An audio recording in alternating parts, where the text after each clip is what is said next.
It's time to play ball here at Elmer Kelly Field for Game 31 of the regular season between the Madisonville Miners and your Hoptown Hoppers. Hello, everyone. Colin Crithers bringing you today's action here live on the Hoptown Hoppers TV network from Madisonville, Kentucky. Our last time here as we are in the midst of the final week of the regular season. Hoppers in a mad dash for the first place spot, but they're a game and a half behind the Henderson Flash right now, who they have in a doubleheader tomorrow. But first, they got to make work of the Madisonville Miners, who are tied for last place with a 10-23 record with the Fulton Railroaders. So Madisonville won last night 9-2 over the Paducah Chiefs, who stand currently in fourth place. And then, of course, we beat Fulton last night, so that ties them at 10-23 down at the bottom of the cellar. Hoppers in second place, as I mentioned, a game and a half behind first with a 21-9 record. Henderson in first is 24-9, so really they just played three more games, and they won all three of those games that they played in excessive to the Hoppers. So right now it's just playing a bit of catch-up and hopefully catching up to them tomorrow in their doubleheader. We can take a look at how things have unfolded so far coming into this game. Hoppers, again, won 5-4 last night off a walk-off winner when Brennan Gibson, who will lead things off, had that triple and then came around and scored off a wild pitch from Brady Davis. Hoppers have won 6 of the last 10, and then Madisonville has won just 3 of their last 10. About 89 degrees outside right now. 61% humidity. Feels a bit warmer than that, a bit above the 90s, low 90s right now. But we're all set for first pitch here at Elmer Kelly Field again. Game 31 of the season. Brennan Gibson will lead things off. Starting pitcher for the Miners this one is Narramore, but not the one we saw last time we were here that gave up the home run to Evan Leonard. It's Carter Narramore. First pitch is underway, and it's going to be called a ball on the outside to get us started. So here in a minute, we'll give you the full starting 9 for the Hoppers as well as the starting pitcher here for the Miners. It's a right-handed pitcher as he works through the windup again after accepting the sign. Here's the leg kick as he comes in. The Gibson, he'll leave it on the inside corner, called strike to even the count 1-1. Gibson leads things off, and he's playing center field. After that will be the left fielder, Jordan Atkins. Batting third is Dom Hartman, and he's playing second. And then batting fourth is the DH, Evan Leonard. Narramore accepts again, goes through the windup for the 1-1 pitch. Comes in the Gibson, he leaves it on the outside half, called strike again. He's behind 1-2. After Leonard, it's batting in the 5 spot is Miles Denton, the third baseman. Batting 6 is the catcher, Evan Jacob. Then Connor Scheidt, the first baseman. Easton Beatty, the right fielder. And the round things up will be Caden Slaughter, the shortstop. That's your starting 9 for the Hoppers. As the 1-2 comes in, it skips well in front of the plate for ball 2. Count evens 2-2. Again, the starting pitcher in this one for the Madisonville Miners, Carter Narramore, who's gone and thrown 3 starts so far this year, 8 total appearances, carries a 4.59 ERA into today's contest, giving up 15 runs, only 9 earned on 27 hits, 5 walks, and 7 strikeouts. He's really struggled to keep guys off the bases via the hit so far this year. 2-2, and Gibson rips one left field and down the line. It's going to hook foul, so we'll do the 2-2 all over again. And those 27 hits, bring in 15 runs, only 9 earned again, has been worked in 17 2/3 innings so far this summer for Carter Narramore. A 6'1", 105 right-handed pitcher as the 2-2 comes in. This one hit left field again. Well struck going back, and he's got a leadoff bomb for the Hoppers. No, it's foul. Are you kidding again? Gibson, last time we were here, hit one left field down the line that looked about 10 feet fair. They called it foul. Here's another one that they call foul. So Gibson still got the 2-2 count. I apologize for getting ahead of myself again, but I should know that if a home run's hit here, you have to wait until they're all the way home before it's official at this point. 2-2 again for Gibson. It's just a long foul. Carter Narramore again comes with a leg kick, and Gibson hits it left field again. Well struck going back. The left fielder's going to let it fall foul. That one did stay in the yard. The dugout screaming at him a little bit. It hit the weight room. Grab a few extra feet on one and just keep it fair finally. You put so many over there in left field. Just kind of got to get the distance and keep it fair this one. Narramore again will fire from the belt. The 2-2 pitch. Gibson ground ball to the shortstop, Colin Holmes. He'll scoop it up and throw over the first, but not in time. Gibson will leg out a leadoff single. He's on safely. So finally Gibson finds his way on. And gets us started to bring up Jordan Atkins, the left fielder, who went 0 for 3 in his Hoppers debut last night. So obviously has not faced Madisonville so far this summer. Atkins, a native of the Clarksville, Tennessee area, graduated from Rossview High School. And a big reason he was also brought in, he got the help from Caden Slaughter's, who actually helped coach him in high school when him and Slaughter were there together. So right on left matchup as the first delivery comes in. Atkins leaves it on the outside corner. Dots it for strike one with a fastball. Atkins did not get a hit yesterday, but did reach with a walk. Just finished up his freshman year at Columbia State Community College, where he had a .413 batting average and a .551 on base percentage. He's 5'9", 205 there in the left-handed box. Bats lefty, throws righty, though. He's one of those fun guys. He'll step back until that left-handed box as Naramore will get back on the bump. Peeks over to first before getting set. Gibson with a decent lead down there. He's a stolen base threat, so could see him take off. As Naramore finally comes in, and there is Gibson taking off for second. It gets under the glove of the second baseman, Hawken Headland. So Gibson takes off for third. Atkins holds up at first. Runners on the corners after back-to-back singles. No better way to start than right there. Gibson won't have a stolen base, though, even though he would have probably easily had second.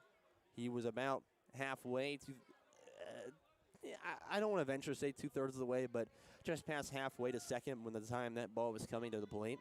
So now we go to the 3 spot. Dom Hartman, who did not play yesterday, but it went 1 for 3 with a walk last time we saw this team, and that was back on July 3rd when the Hoppers were home, and it was a 4-2 victory over the Miners. First pitch coming into Hartman. He'll swing underneath it for strike one. Hartman's had a terrific summer, batting .345 with a .411 on base percentage. Comes in this game reaching safely in 12 consecutive games he's played in. He also has a 3-game hit streak as well. He's looking to ride out. Naramore set from the stretch will come in with the 0-1 delivery. Hartman ground ball up the middle. The shortstop will get off his glove for an E6. Gibson scores, and it's 1-0 early for your Hoppers.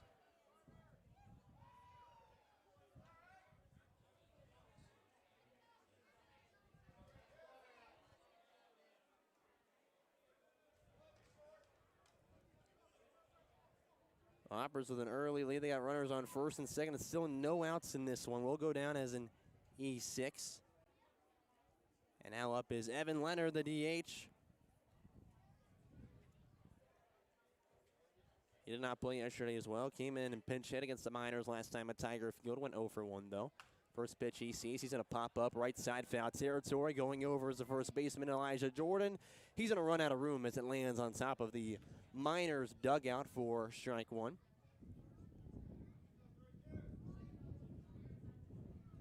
Oh, 1 start. Last time we were here, if we go back to that doubleheader against the Miners, where the Miners got the best of the Hoppers in the first game. It's the only time they beat the Hoppers all year. The Hoptown squad, though, returned the favor in the second game with a 14-6 victory after a 2-run homer to end the night from Leonard. Ground ball, third baseman. He'll step on the bag for the force out. Over the first, beats Leonard for the double play.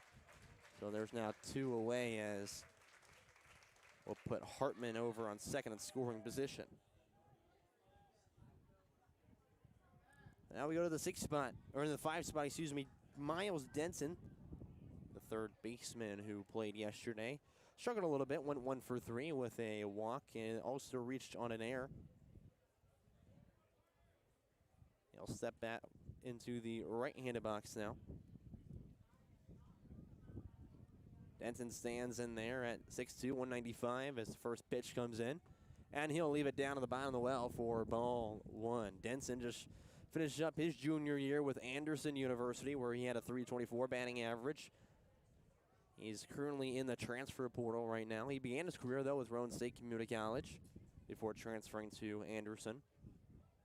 As the 1-0 comes in from Carter Naramore, that's sent right back where it came from. Here comes Hartman around third as he unhooks the trailer going to the plate. Throw comes in, it's too high, and Hartman scores off the RBI from Miles Denton. He'll move in the second off the miscue as well. So it is going to be an RBI single technically with him moving the second on the throw as Hartman scores, and it's an early 2-0 lead for the Hoppers, exactly what they need to come out on fire in this game, especially when you've got the matchup you have in tomorrow's contest, the doubleheader against the Henderson Flash.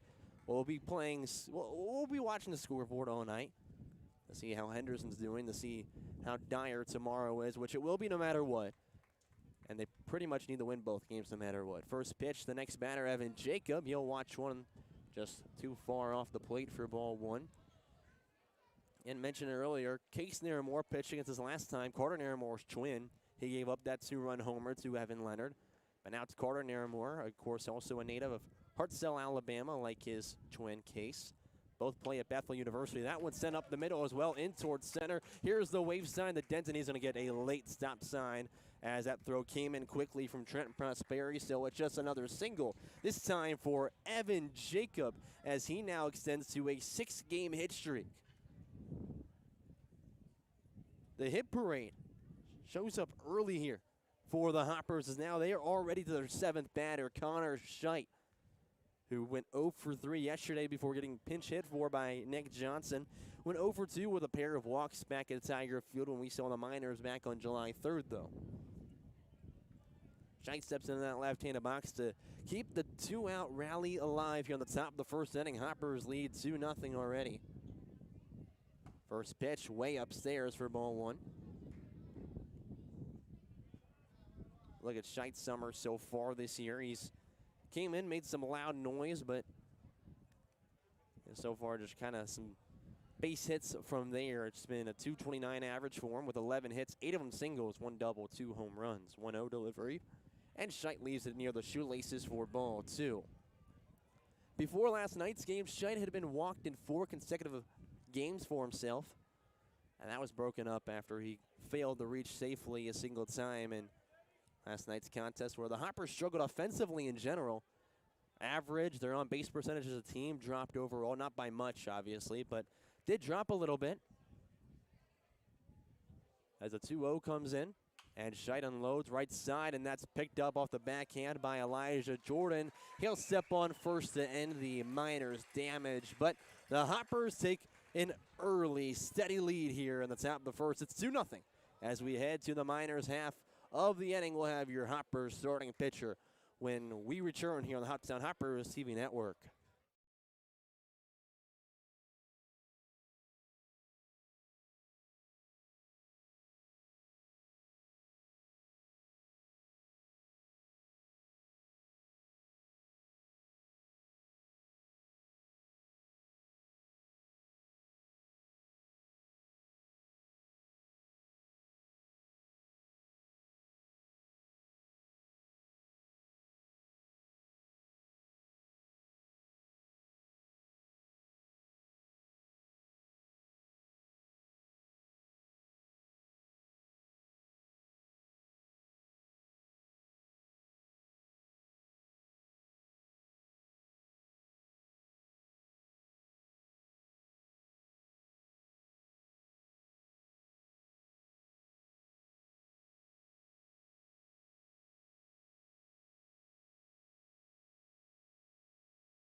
We head now to the bottom of the first inning. Hoppers take an early 2-0 lead over the home Madisonville Miners here at Elmer Kelly Field. Starting pitcher for the Hoptown Hoppers is going to be Brady Leonard in this one, the 6'4", 187-pound right-handed dealer out of UIndy. He's made 6 appearances, 4 starts so far this year, going 18 1/3. He carries a 10.31 ERA into this game, where he's given up 26 runs, only 21 of them earned on 20 hits, 15 walks, 12 hit by pitches, and 12 strikeouts. So really it's the walks that he can cut down on, because after that, that's what he's giving up the bulk of his base hits, as that's outside for ball 1. So the bulk of his base hits come after he's walked a few guys and has almost gotten in his head a little bit. But outside of that, his other appearances, as that one is on the outside for strike 1, he smokes a heater by him. Outside of about 2 appearances, one of them being last time we were here, he's looked really solid, and the walks haven't really defined his outing, which means guys aren't getting on, and they're not getting the hits against him either. That one into left field, and Jordan Atkins rushing over has caught it quickly. We have 1 out already in the bottom of the first inning. So again, Brady Leonard limits the walks. He'll probably limit the base hits as well, as they go hand in hand in his other starts. That was Isaiah Smith to lead things off, who has done well for the Miners in this one. This summer, I should say. Now Levi Watts, who has dramatically stepped up recently, is coming up to the plate. First pitch downstairs for ball 1. When we last saw him here at Miners Field, he had his first home run to dead center in that first game of the doubleheader, as there's another fastball in the inside portion for strike 1. And he was batting about sub 100. Now he's batting 234 with a 455 on base percentage. He's really been that strong pull of a player that they've needed. That one misses inside 2-1. Levi Watts came into the year expecting to be one of the more pivotal players for this team. As a 2-1 pitch. That one misses inside 3-1. But again, just came out really slow out the gate. He's been here all summer long. But now he's turning into that player that you expect him to be when he shows up back in May. 3-1 pitch. That one inside. And there's a walk on 5 pitches to give the Miners their first base runner.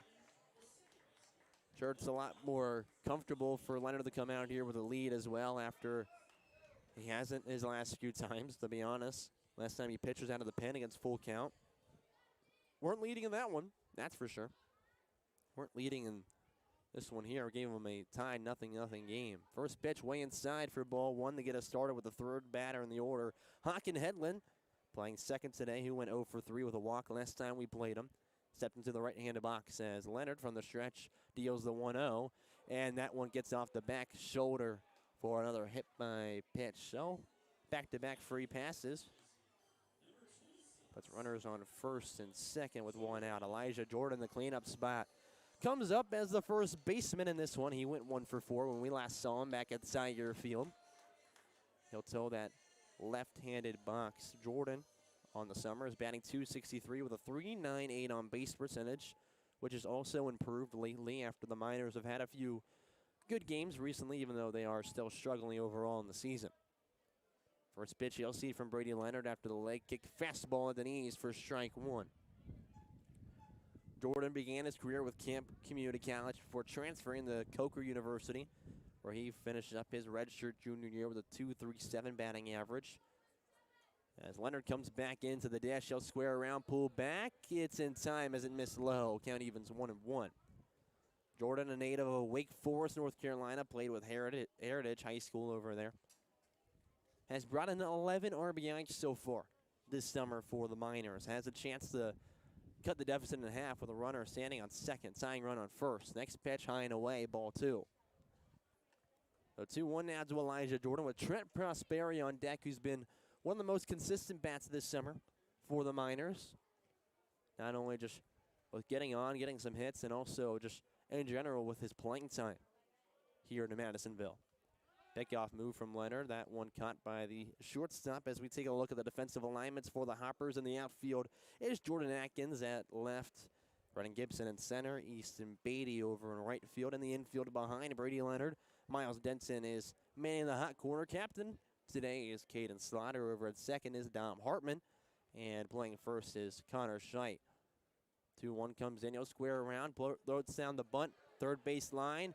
Evan Jacob picks it up, spins, and throws it way over the head of Connor Scheidt. That one goes out of play into the bullpen, so Watts will score, and it's 2-1.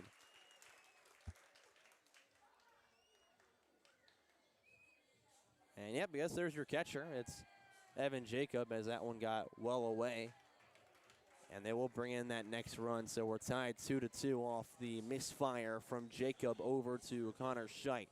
Just a runner on second with 1 out now. Elijah Jordan does technically reach on an E2 as the throw would have beat him there. But if he reset a little bit and tried to set his feet before throwing, the throw would not have beat him. That is for sure. We got ourselves a tied ball game again with Trent Prosperi, that one out towards center. He's caught it on a line. That's Brennan Gibson, who's playing Prosperi's position on the opposite end of the book. So quickly now 2 away as we now go to Jaden Hernandez. Hernandez went 1 for 4 last time we visited the minors. He's wearing number 19 and playing third base today as he toes the right-handed box. Hernandez has been supposed to play in pretty much every single game we've faced him this summer. There's just been a few times he's been scratched late, though. So happy to see that he's all good as there's a ground ball right side softly, and that'll get down, and throw from Hartman will be too late.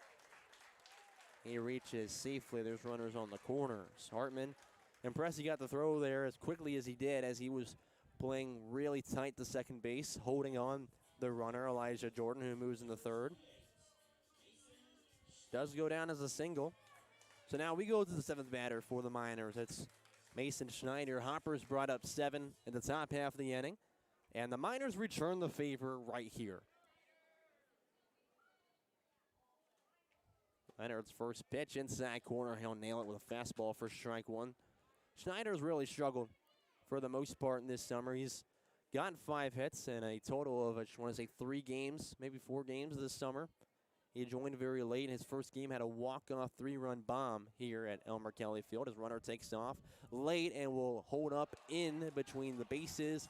And Jacobs' throw down will get it to the outfield, bringing in Elijah Jordan. It's 3-2. Miners take the lead now after they were trailing to start this game, and we might have ourselves quite the ball game as the Hoppers really need to win this one. Won't go down as a stolen base for Jane Hernandez, just a defensive indifference. Another error for, I might not go down against Evan Jacob because it hit off the glove of Slaughter, but it will be another error. Next pitch well outside after the previous pitch missed the zone as well. It's a 2-1 count now to Mason Schneider. His collected 5 hits, 3 of them singles, but again, that home run, a 3-run blast to give the Miners a walk-off win over the Henderson Flash in his first game of the summer here. He'll wave by the next one, evens the count 2-2. Schneider just finished up with Wabash Valley College, a JUCO squad that made the World Series and won the 9th regional title 10 years in a row. 2 balls, 2 strikes for Brady Leonard, working from the stretch as he toes the right side of the rubber. He'll look back towards second, comes to the plate as the runner takes off. Outside is the pitch, and then he'll throw down. There's a stolen base for Jaden Hernandez. Full count for Schneider with a runner standing 90 feet away, and a chance for the Miners at insurance here in the very first inning of action. Leonard comes back to the dish, and there's a foul tip to stay alive. We've had a good amount of these innings from Leonard so far this year where he struggled to get out of it quickly. He's already thrown 21 pitches, and he's been averaging about 19.7 pitches per inning he's delivered so far this summer. Pitch number 22 on the full count delivery, ground ball right side. Scheidt will pick it up and will flip to Leonard, who's covering the bag with some PFP. And we finally escaped the first inning. After the Hoppers put up 2 in the top half, the Miners answer with 3 more in the bottom half. It's Miners 3, Hoppers 2 as we head to the second at Elmer Kelly Field.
An eventful first inning here in Madisonville, Kentucky, to say the least. Hoppers scored 2 in the top half of the first inning, where they brought them in on 4 hits, and the difference was, well, the Miners brought in 3 runs on just 1 hit, 1 walk, and a hit by pitch, as well as a pair of errors from the Hoppers defense. So they're now turning the climb back already here as they trail by a run. Top of the second inning, it's 8-9. That's top of the order due up after both teams send up 7 hitters to the plate.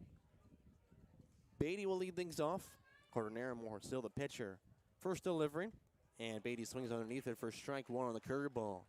So far this season, Hoppers are leading the series over the Madisonville Miners 5-1, as they won their first 3 matchups, 6-0, 12-6, and then 10-5 before losing game 1 of the doubleheader. As the 0-1 comes in, and Beatty leaves it skipping in front of the plate for ball 1. That was an 8-3 loss for the Hoppers. 14-6 win, though, in the second game of the doubleheader, and then won 4-2 back on July 3rd. They give them the 5-1 lead this summer over the Miners as they sit in last place. Hoppers in second so far this year, chasing first for the first time since 2019. 1-1 misses low and in. 2-1 now the count to Easton Beatty. We look at the summer so far for Beatty. He's batting .204 with a .368 on base percentage. A big reason for that, he's led the team with the most hit by pitches, collecting 7 of them in that right-handed box where he stands in there at 6'1", 170. Native of Clinton, Tennessee, where he played with Anderson County High School. 2-1 pitch. Beatty swings through it again, and the count evens 2-2. We talked about Naramore a bit ago. A twin. Both of them play at Bethel University. Both play here with the Miners. Carter had 5 appearances this past year with Bethel as a 6'1", 150-pound freshman. That's got to be wrong on their sheet, though. That one just misses the outside corner, runs off the dish for ball 3, and the count runs full. And Naramore carrying a 4.59 ERA into today's contest with a 1.81 whip. So guys have been getting on at a decent rate against them, and the Hoppers need to continue that here to make a comeback early. Naramore working through the windup as the full count pitch to Beatty. He'll swing underneath it, and there is a strikeout to begin the second. With 1 out, we go to Caden Slaughter in the 9th spot, who's manning the shortstop position today. Did not play in last night's contest. Went 1 for 3, though, in that July 3rd game against the Miners. And so far this summer, overall, Slaughter is batting a total 4 for 12 against the Miners. First pitch of season is right-on-right matchup. He'll swing through for strike 1. Something different about Naramore here for these bottom 2 batters, as they are getting the best of them so far. There is some light work down in the Miners bullpen, but I think it's just someone tossing in general, not really a plan of someone warming up to come in the game. 0-1 delivery. Slaughter leaves it in the opposite batter's box as the count evens 1-1. Slaughter's got a 196 batting average with a 260 on base percentage for the Hoppers this summer. Transferring to play with Vol State Community College this upcoming year. Was ranked the 48th shortstop in Tennessee when he came out of Rossview High School by perfect game. 1-1 pitch. Slaughter will swing on top of it and a miss again. 1 ball, 2 strikes.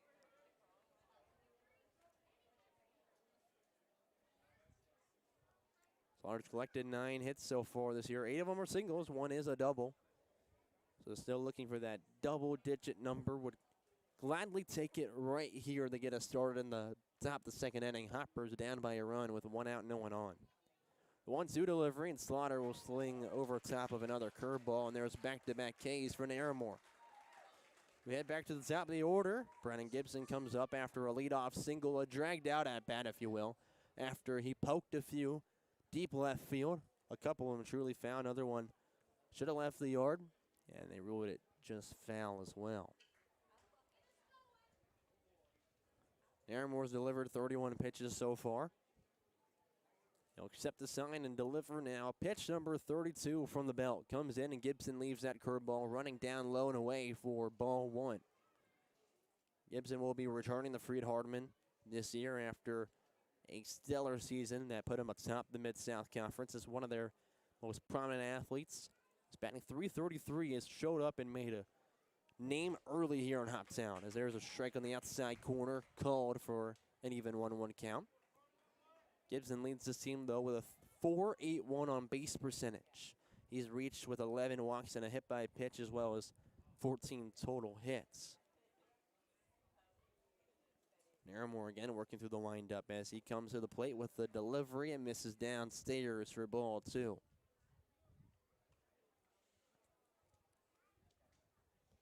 Gibson's always been seen as a high-level prospect coming out of high school, where he played with Clarksville Academy, as well as so far early in his career with Freed Hardman. He's already a stellar prospect as the 2-1s hit high left field, shallow. Shortstop Colin Holmes calling everyone off. It blows away in the wind, and the third baseman, Jaden Hernandez, was camped underneath it. He'll catch it before Holmes runs into him, so we'll squeeze it for the final out of the Tappahannock. Hoppers go 3 up, 3 down. They trail by 1, 3-2, as we head to the bottom half of the second.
Bottom of the second here in Madisonville, Kentucky. It's Miners 3, Hoppers 2, 8-9-1 due up again.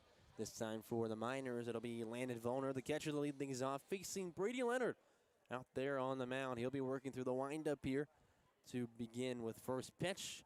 Coming in, it'll plunk Vollner, so the first man is on with the second hit by pitch of the day. Not the way you want to start this inning for Leonard after 7 came up last inning, and 3 runs came across off just 1 hit. A walk, a hit by pitch, and a couple of errors. So with a runner on first, no outs, we head to the 9th spot. Colin Holmes, the shortstop, comes up for his first appearance in this one. Holmes, a .217 average batter so far this summer. Steps into that right-handed box for this right-on-right matchup with Brady Leonard. And Brady is a native of Bloomington, Indiana. First pitch comes in, and he'll leave it on the inside. It hit off the bat for strike 1. Hit off the knob of the bat just barely, as he being the home plate umpire, going out to just make sure and discuss with his field umpire, so that's what it's caught. It looked like he started to go around, held up as it was plenty tight on him, and as he did, he froze and it hit the bottom of his knob of the bat.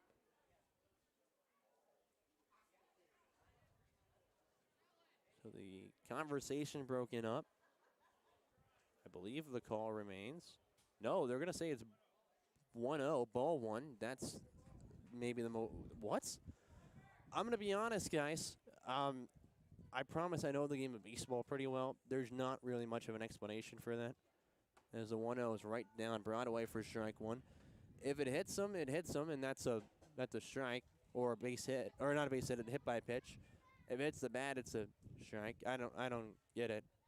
Either way, 1-1 is the count, as that one is down there the knees. He tried the bunt and pull back in time, but it didn't matter. It's called a strike anyways. 1-2 now the count for Leonard against Colin Holmes. You still have Landon Vollner standing on first base, and top of the order on deck. Pickoff move the first. Almost got away from Scheit, as he'll keep it in the infield after jumping off the bag. Leonard from the stretch now looking in towards the batter. He'll deliver the 1-2. It's a curveball that's fouled up backwards and out of play.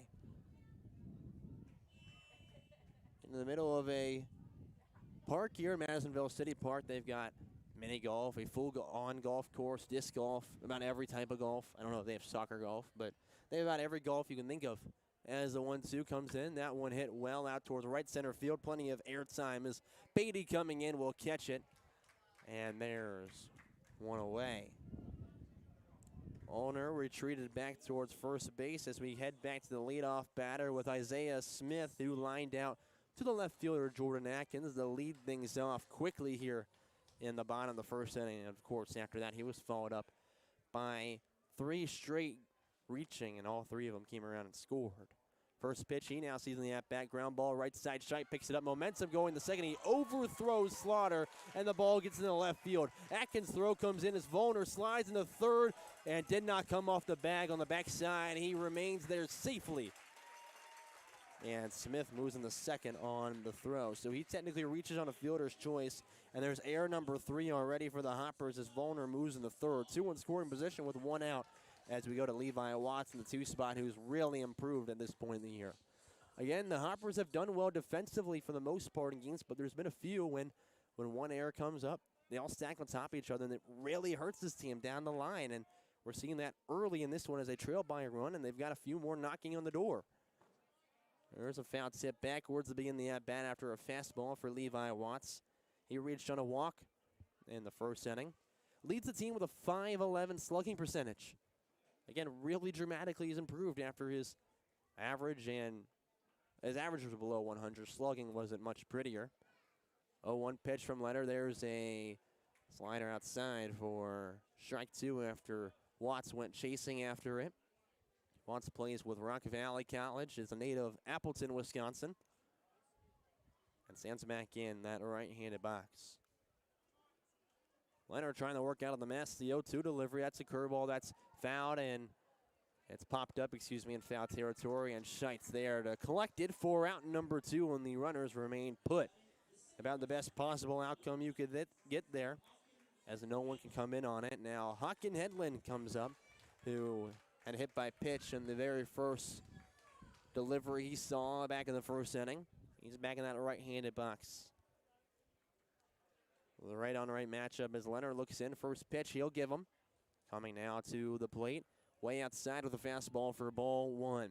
Hedlund, we saw him back a little while ago in his very second appearance, I should say. He didn't make his debut with the Miners against the Hoppers, but it was his second total game, and while he didn't hit too well, he was a monster in the field. There's another foul tip.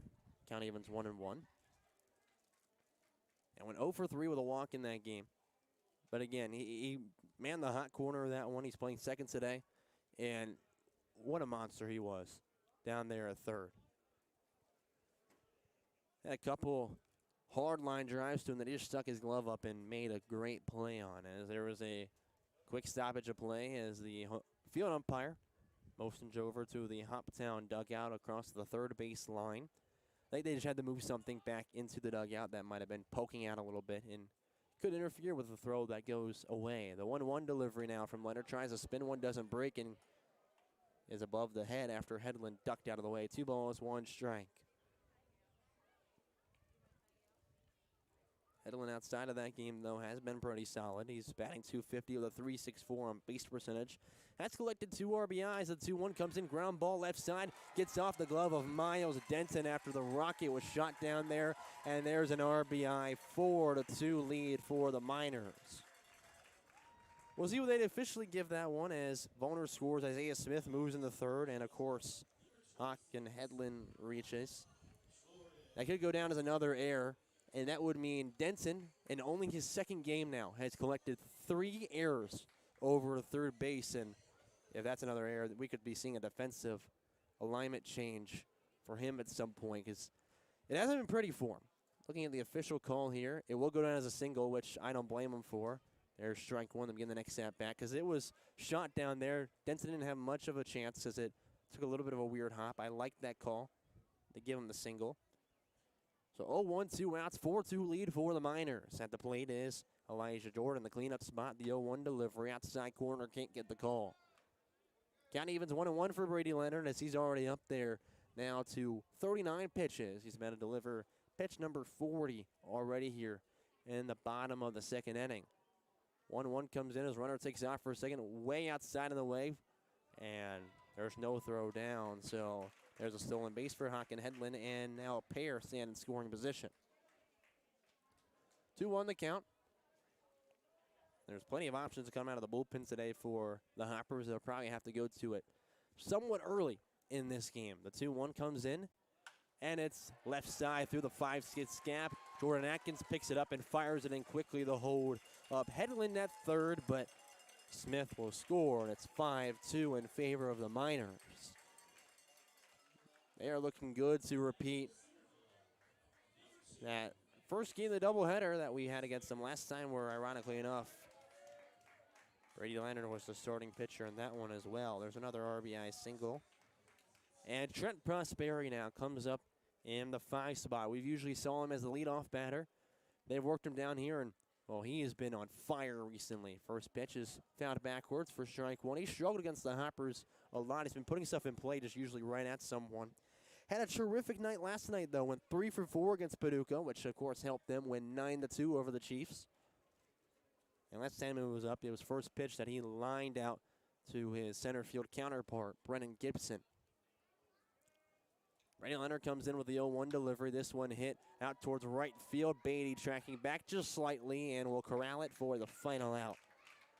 Miners tack on a couple more. It's Miners 5, Hoppers 2 as we head to the third here in Madisonville, Kentucky.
Hoppers trail by a trio of runs. It's 5-2 in favor of the Miners here as we enter the third. It'll be 2-3-4 due up for the Hoppers after they went 3 up, 3 down. Last inning, it's Carter Nairmore who's back out there on the mound for the yellow and black as the Hoppers sport their red tops, not the pinstripes, with the black sleeves, gray pants, black hats in game 31 of the season.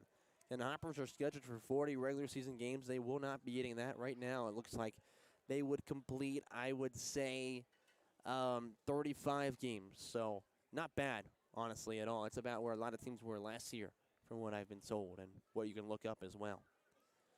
Underway here at the top of the third as Atkins steps into the left-handed box. First pitch from Nairmore, the right-handed dealer, comes in. It's fouled out of play left side for strike one to begin the at-bat. Atkins back in the first inning. Grabbed his first base hit of the summer for the Hoppers after making his debut yesterday. So he's 1 for 1. He'll bring in a run as well as both Gibson, who bats before him, and Hartman, who stands on deck batting after him, were the runs that scored in that first inning. 0-1 delivery from Nairmore. Atkins puts it up the left field line, will hook foul for strike 2.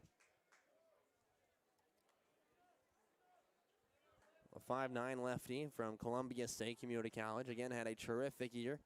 And as he put it on X or Twitter, whatever you want to call it, terrific year with a terrific group of guys. Has loved his time so far at Columbia State Community College, it seems like.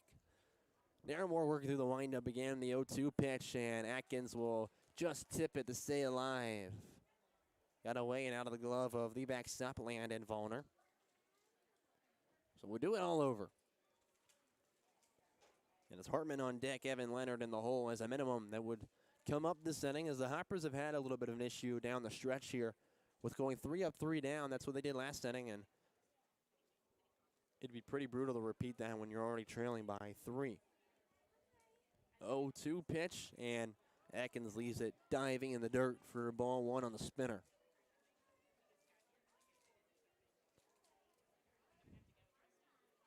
So the Bethel University right-handed dealer will get set again on that right side of the rubber, looking in for the sign, and will accept after he was staring down the barrel. 1-2 pitch, and Atkins goes fishing at 1, drop third strike. Vollner picks it up, throws down the first on the wrong side of the bag. It doesn't matter. It's scooped up by Elijah Jordan. And what a terrific read from the first baseman. He was playing on the outside because where that one was dropped and got away was through that back right side of Vollner. So he was supposed to throw it outside of the bag. That's what you're yelling all the way down there. Outside, outside, outside.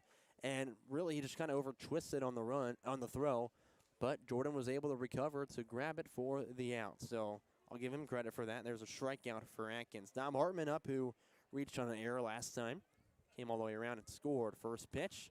This one popped up in foul territory, right side. Jordan giving it chase. Vollner, the catcher, as well. He'll call him off and catch it right in front of the Miners' dugout. Quickly, there's 2 away for the Hoppers. They're in danger of going 3 up, 3 down yet again. We can give you the evidence from yesterday's game against the Fulton Railroaders, where, again, they really, really struggled offensively in that game. It was the 6th, 7th, and 8th innings. They went 3 up, 3 down into that one, which usually the innings they do a little bit better in. Now Evan Leonard, the DH in this one for the Hoppers, batting in the cleanup spot, comes up. First pitch runs off the outside corner for ball 1 to get us started. After Leonard headed into a double play last time, it was a ground ball to the third baseman. He stepped on the bag for a force out and grabbed Leonard out as well on his way to first. 1-0 delivery from Carter Naramore. That one's in there with a fastball for strike 1. Count evens 1 apiece for Evan Leonard. And also out of that Clarksville area, played at Clarksville Academy. Him and Brennan Gibson currently now plays with Cleveland State Community College, as the next pitch comes in, misses above the letters for ball 2, as Leonard now ahead in the count. Leonard, a two-way guy back with the Cougars at Cleveland State Community College, as well as a two-way guy here this summer for the Hoppers. Could potentially see him come out of the pen today, depending on the situation. As the 2-1 delivery now comes in from Naramore, and Leonard leaves it down to the bottom of the well for ball 3. And looking at the names that could potentially come in out of the pen for the Hoppers, it's pretty much a list of guys that you absolutely expect, just pending the situation, whether we're down by just a few runs, maybe we're up by just a few runs, up by a lot, down by a lot. That's what you're seeing with the guys that come in. So Leonard in a tight game could be coming in. 3-1 ground ball, gets over the glove of a bad hop of Jaden Hernandez, the third baseman. So Leonard will reach with a 2-out single. Will go down as just a single as well, as that cannot be an error for the third baseman Hernandez, as he never touched it, and again took a wicked hop over his glove. The inning stays alive as the third baseman, Miles Denson, will come up.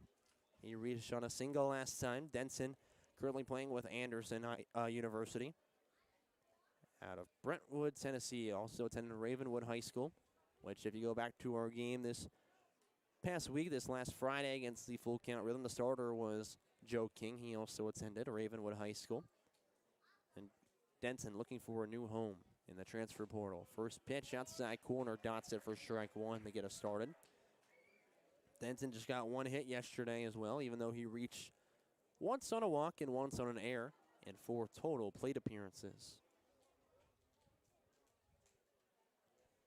Naramore will peek back to first, as Leonard has a very short lead over there as the 0-1 comes in, and that one touches the outside for strike 2 on a fastball. So quickly, Denson is behind. Leonard's really not stepping off the bag at all. It's pretty much, if you throw over, he can probably just move his foot over. He's extended a little bit now, but still it's the short lead. Down off first. 2 outs away and a 5-2 lead for the Miners here at the top of the 3rd inning. Denson up and having Jacob on deck. 0-2 pitch, and Denson goes hacking. Will foul it backwards, and he'll grab another life at the plate. The Miners every game have a couple new kids that serve as the ball boy for them. So this kid will run out a couple new baseballs for a home plate umpire as we reset here for the 0-2 to Miles Denson, a junior standing 6'2", 195 in that right-handed box. Again has Jacob, the U.S. Sports University Eagle, on deck. Naramore peeks back to first on the backside, now comes to the plate with the pitch and misses high and away for ball one with a fastball. Can't connect on that one, and that's not one that you're really going to get guys to chase at. Sure, you're changing that eye level coming upstairs, and usually that can light up the eyes, but not one like that wasn't too close to the plate in. That's an easy one to read, getting away from you off the edge of the plate. A reset now is Carter Naramore, the Bethel University dealer, comes with a 1-2, and he grabs Denson going after one in the dirt for the final strikeout in the inning. So after a 2-out single from Leonard, there's 2 strikeouts in the inning as the Hoppers are sat down once again. They trail 5-2 against the Madisonville Miners. We head now to the bottom of the third.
Bottom of the third here on the Hoptown Hoppers TV network. It's 6-7-8 due up for the Miners at the plate after they brought up 7 in the first inning. They brought up another 7 in the second, and as I mentioned in the middle of the second inning, it might be a short day for Brady Leonard on the mound. It's now already over after going 2 innings, giving up 5 runs on 3 hits, 1 walk, and no strikeouts.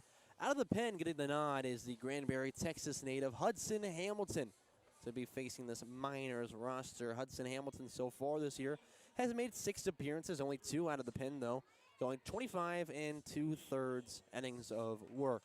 He holds a 3.16 ERA coming into today's game, giving up 11 runs, only 9 of them earned, on 27 hits, 11 walks, and 17 strikeouts. So the big takeaway for Hamilton, he hasn't thrown it quite a bit, is that guys can get on against him. It's more so is that he doesn't let that affect him. He works from the stretch even with no guys on, doesn't change his approach, and guys don't move over much and score against him. First pitch inside to get us rolling is the leadoff man is Jaden Hernandez, who's 1 for 1 with a single back in the first. So Hamilton looking to shut things down and keep the deficit just at 3 after his 3 runs in the first and 2 in the second.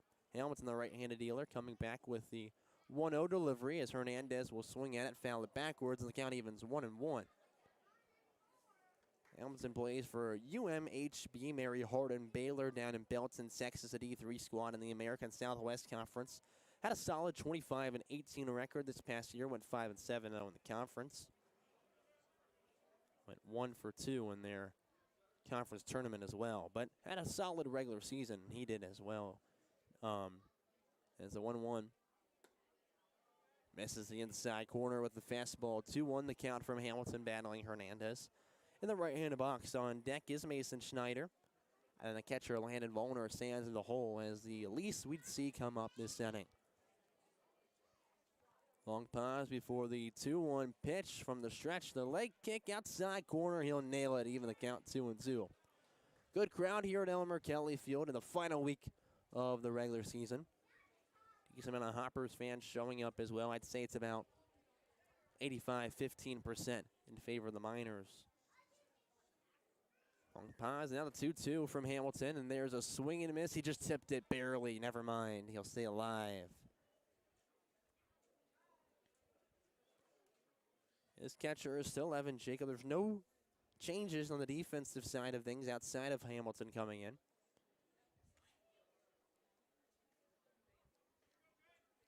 As we'll do the 2-2 again. He's thrown 5 pitches now. Pitch number 6 coming in the at-bat. He's been averaging just about 3.5 pitches per batter he's faced so far this year, so this one exceeding it pretty well. Hamilton will leg kick and fire from the belt, tries a curveball. That stays upstairs before breaking after it already passed the plane of the plate. The count now 3-2 to Hernandez.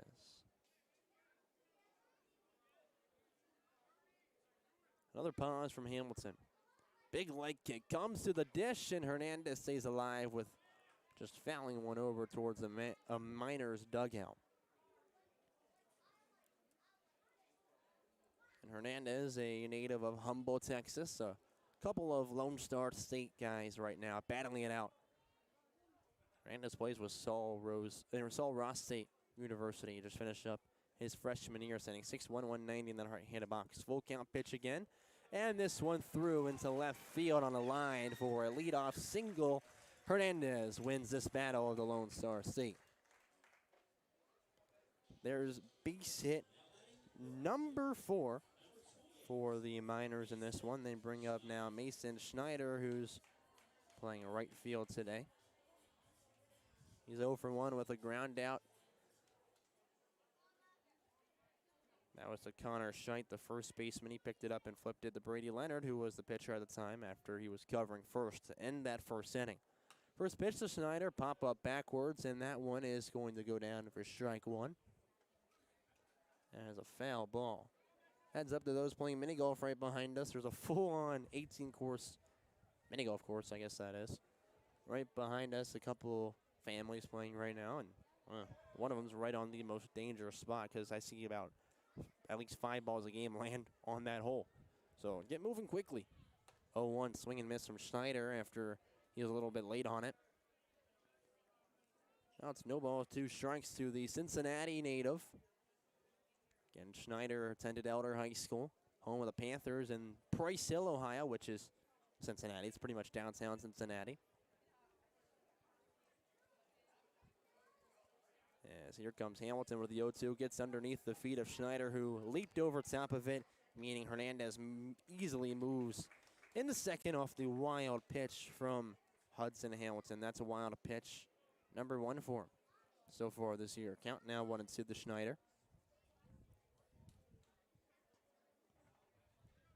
Part of a few district and regional championship teams with the Elder Panthers.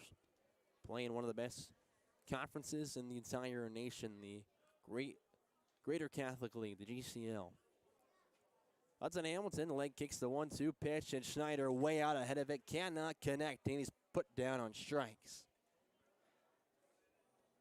Finally, we get the first out there, which is a runner standing on second base. Landon Vollner comes up. The catcher who reached on a hit by pitch came around and scored as the 4th run for the Miners.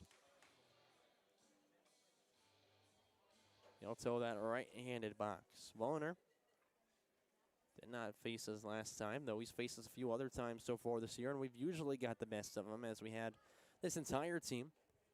Hamilton coming in with that first pitch. It's popped up right side in the infield. Scheidt, the first baseman underneath it, doesn't have to move pretty much at all, and there's 2 outs in the inning quickly. We go to the 9th spot with Colin Holmes, who's 0 for 1 with a fly out to right field. Again, as I mentioned, usually gotten the best of the Miners overall, as they're on the defensive end. Pitching is 7.87 ERA total as a team, but it's an 8.62 against the Hoppers. However, as of recent, they're batting just slightly better than their average against the Hoppers, as the next pitch comes in. Hamilton runs it inside for, not ball 1. It hit him just barely on the shoulder, or on the elbow, excuse me. So There's another hit by pitch. Runners on first and second with 2 outs. We go to the top of the order for the third time with Isaiah Smith, who's 0 for 2 that we reached last time on a fielder's choice. Miners are batting .237 overall this year, but against the Hoppers, it's a .256 average. However, their on-base percentage drops down a little bit. It's a .371 in general against the league, but against the Hoppers, it's a .360 on-base percentage. Ground ball right side over the Dom Hartman at second. He'll scoop it up and deliver over the first, and that'll end the bottom of the third. It's the first time the Hoppers have been able to shut them out all game long. They still trail 5-2 as we head to the fourth here at Hoptown Hoppers TV Network.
Top of the fourth after the Hoppers finally shut down the Miners. In the third inning, they trail 5-2. Carter Naramore back out there. It's going to be Evan Jacobs lead things off as we go 6, 7, 8 in the order. First pitch coming in. Evan Jacob goes hacking and puts it in the left center field. That one rolling all the way to the wall. Jacob rounding first and is charging for second. As he unhooks the trailer, he'll start going for third before getting the stop sign and holding up with a stand-up leadoff double. Jacob stands in scoring position as the Hoppers look to strike back here early in this one. We now go to the 7th spot as Jacob now 2 for 2. That's 6 consecutive games. He's had multiple hits. So he's continued to stretch that out just shy of a week. Thank you very much. Sure, give a shout out to 10th treasurer of the league who just handed me a little bit of water. Shout out to that. Connor Scheid 0 for 1 after a ground out of the first baseman ended that first inning where the Hoppers scored their only 2 runs. Pitch high and away for ball 1. Gets us started here. Evan Jacob on the base pad so far this summer. Has stolen 4 bases, been caught once. Not likely that he'll go off here, but you never know. Scheid is a lefty as well, so not blocking third to help him out. Carter Naramore. A late kick comes from the stretch. Scheit leaves it on the outside corner for strike 1 as the count evens at 1 apiece. Scheit is currently batting .229 coming into this game and .278 with runners in scoring position as he has right now with Jacob standing 180 feet away. Or if you go a direct line from home plate to second base, it's 127 feet, about a little over 127 feet. He'll swing through the next one as he's way ahead on the off-speed, and now it's 1-2 the count to Connor Scheit, the Indiana Southeast product out of McCordsville, Indiana. Just finished up his redshirt sophomore year with a .250 batting average and a .408 on base percentage, collecting a total of 14 RBIs. He's already collected 10 so far in a Hoppers uniform this 2026 campaign. 1-2 pitch, and Scheit will swing through it again. And there's a strikeout for Carter Naramore. That's already strikeout number 3 for him. Yeah, that's wrong. That's 5. When in doubt, trust your own stats again. With 1 out, a runner standing on second, we now go to Easton Beatty in the 8th spot, the right fielder who's 0 for 1 with a strikeout. All of them have been swinging, all 5 of those Ks so far. Have been going down valiantly with a swing and a miss rather than just watching one blow by him. Narramore comes in as Beatty lays down a bunt up the third base line. That one's staying fair, is perfectly placed, and Beatty's on with the bunt single and moves Jacob in the third. Couldn't ask for anything more perfect on that bunt from Beatty. I mean, literally was perfect there, and it helps that the third baseman, Hernandez, wasn't playing too far up. Slowed down in the grass, and no one could get to it in time. So it's runners on the corners with one out. Caden Slaughter in the ninth spot. Currently represents the tying run for the Hoppers at the plate. As we're at the top of the fourth, it's Miners 5, Hoppers 2. One out. Narramore towing the right side of the rubber, comes in with a slide step way upstairs with a throw down to second, and it goes all the way into the outfield as the runner took off. Jacob comes home on the throw, and it's 5-3 as the Hoppers look for more. Beatty stands now in scoring position after the error from the Miners. It's been miscue after miscue so far on both sides, mostly for the Hoppers to bring in a good chunk of the Miners' runs, even though they'd have the lead without it. But probably just by a run coming into this inning instead of by 3. Now it's just a 2-run lead as Slaughter still the tying run in this one. Beatty takes out for third and will hold up after Slaughter pulls back on the bunt as it goes in the dirt. So it's a 2-0 count for him now. Again, one way upstairs, one in the dirt on him. So Narramore looking for the happy medium to get back into the zone. Slaughter was also a strikeout swinging back in the second inning when the Hoppers went 3 up, 3 down, including Gibson standing on deck. 2-0 pitch, he'll square around, holds the bunt there, can't lay it down. So there's strike one as Beatty remains on second after he thought about taking off. Slaughter looking down for the signs from third base coach Max Kirby, and we'll see if he attempts it here again, or it's just going to be swinging away. Slaughter back in the right-handed box as Narramore from the bump. He'll leg kick. Slaughter squares around, pulls back in time as that pitch dived into the dirt for ball 3. Slaughter's ahead. Big time now, the 3-1 count. That's top of the order standing on deck. You get on at this point, and the Hoppers could be running wild here in the fourth inning to at least tie things up, if not attempt to take the lead. They already have 1 run in the inning off an errant throw from the catcher, Landon Volner. Carter Narramore. Leg kick comes to the dish. That one hits off the back foot for Caden Slaughter. So either way, he reaches on a free pass and now stands over on first. Still 1 out as Brennan Gibson comes up to the plate for the Hoppers. That's his third at bat as he is 1 for 2 with a single and a pop out to the third baseman. Head coach Stephen McNett came out for the Miners. Now they will be sending out their pitching coach to have a conversation with their starter, of course, Carter Narramore. Their pitching coach is, of course, Riley McElfresh, grad assistant at North Central University up in Minneapolis, and an assistant coach with the Scallywags up in the old North State League. That's where he was last year. So this will be their first mound meeting as the tying run now on base at first. Brennan Gibson represents the go-ahead run here in the fourth inning. And that first at-bat for him to lead off the game, he had a few poked out towards left field that were all but gone if they stayed fair. He did reach with a single in that one and came around and scored. The meeting's broken up by our home plate umpire. He'll have to face the music now with Brennan Gibson. Miner fans have been elated all game long, but that joy could be sucked out of the winds quickly if Brennan Gibson can poke one out into a gap right here. Beatty's got the speed. We saw it. We've seen it a few other times, but I love to point out my new favorite example for him back last Wednesday against the Henderson Flash in that doubleheader where he came and scored off a walk from second.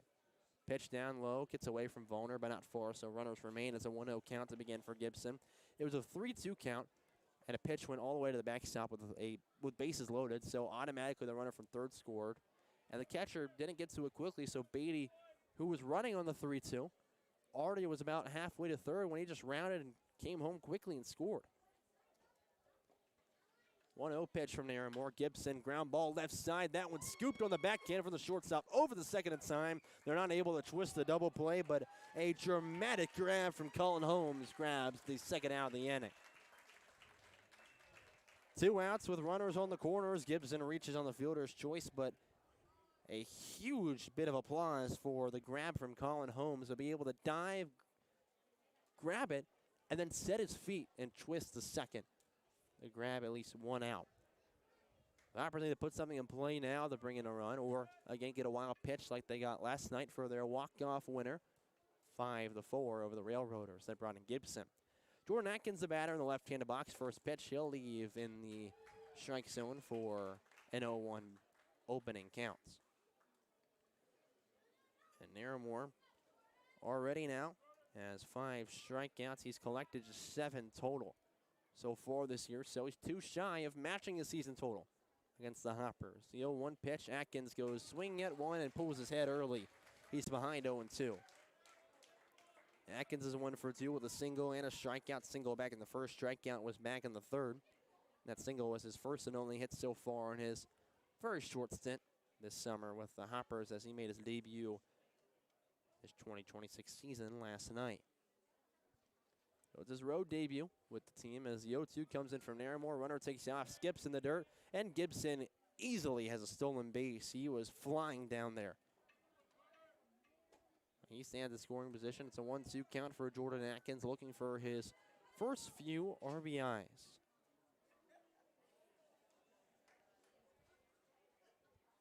Takes a deep breath before spinning the lumber and getting set in that left-handed box. And Naramore looking down the aisle for the sign. The tying run stands in scoring position. Just got to poke one out there to bring him in. 1-2 to Jordan Atkins. He'll leave it upstairs for ball 2 as the count evens.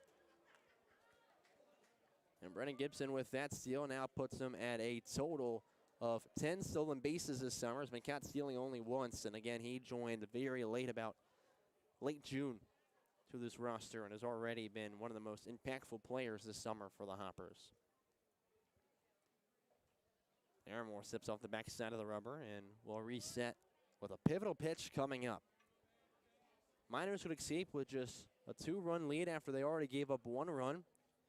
Evan Jacobs scored off an errored throw from the catcher, Vollner, that went in the center when Beatty took off for second base off first.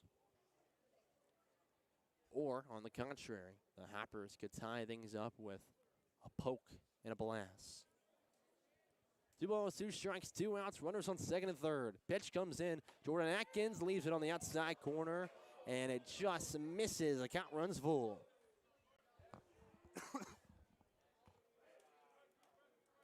Huge hold, a huge miss on a borderline delivery from Carter Naramore. Can't get the call, so now we've gone down to a full count.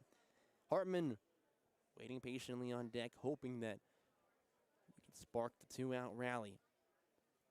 First is up to Atkins. As the pitch comes in, that's the one over on the left side, through the gap. Beatty's going to score. They throw up the stop sign for Gibson. It's 5-4 off the RBI single from Atkins. Now Dom Hartman comes up with a chance to bring in that tying run and put it up a 3 spot in the inning. They've already scored 2 now as Beatty comes all the way around. That's Gibson on third and Atkins on first. If anyone can bring in an RBI, you know it's Dom Hartman. He's running a team-high 29 RBIs headed into this game. 3-2 pitch. Strike 1. Hartman starts behind as he's reached once today, technically 0 for 2. He reached on an error back in the first inning and came around and scored as one of the first 2 runs in this contest. Naramore gets set again on the right side of the rubber. He'll come to the plate as Hartman leaves it outside and away for ball 1. Count evens with Atkins still remaining on first and Gibson over on third. Atkins is yet to grab a stolen base. Has gotten on a couple of times in this game, as well as got on yesterday with a walk. That's an attempted one yet. 1-1 pitch. Hartman leaves it right down the heart of the plate for strike 2. On deck is Evan Leonard. But Hartman needs something good here. After getting on, he's now reached in 13 consecutive games. A hit here would put him at a 4-game hit streak. 1 ball, 2 strikes with runners on the corners. Runner takes off to second. Chopper right side that pulled the second baseman away from it, and that brings in the tying run. The RBI King brings in run 5 and his 3rd RBI of the summer to tie us here in Madisonville. Atkins moved all the way into the 3rd, so it's runners on the corners still. The tied ball game for Evan Leonard. Atkins on the steal. Of course, doesn't get a stolen base, but it pulled the second baseman, Hawken Headland, out of position. So that Chopper was too far out of reach for him, even though he would have had it if he was playing straight up. So Hartman is awarded with that. Leonard down the right-handed box, looking for the lead. First pitch, he'll leave down the bottom of the zone for strike 1 on the curveball. Start alone side, dip down in that bottom portion of the zone. Starts behind in the count in the quarter, Nairmore, who's had a good couple of innings against the Hoppers, but they're starting to figure him out here as they go through the order for now the 3rd time. Leonard's the 8th batter to come up this inning for the Hoppers. As the 0-1 pitch, he'll leave in the dirt, skipping up, and a good block from Volner holds the runners right where they're at. Count evens 1-1. Miles Denton stands on deck. If he comes up, the Hoppers will have sent everyone to the plate and batted around here in the top of the 4th. They've already put up a 3 spot in the inning. Nairmore looking down the barrel for the sign. He'll accept and readies the 1-1 pitch. Leg kick, he'll deliver, and that one outside for a 2-1 count to Leonard. Leonard's collected a total of 8 RBIs so far this summer, joined about the same time Brennan Gibson did back in late June, and has also made a very quick impact. He carries a .353 on base percentage into today's game, batting .333 with runners in scoring position. 2-1, right side on a line is scooped up by the second baseman, Hawken Headland, before it hits the dirt. So we're tied at 5, but the Hoppers do put up a 3 spot. We head to the minors half of the 4th, tied 5-5.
We head now to the bottom of the 4th here at Elmer Kelly Field. Hoppers put up a 3 spot. We're tied at 5 with the minors now. They'll send up Levi Watts in the 2 spot. It's 2-3-4 due up to face Hudson Hamilton.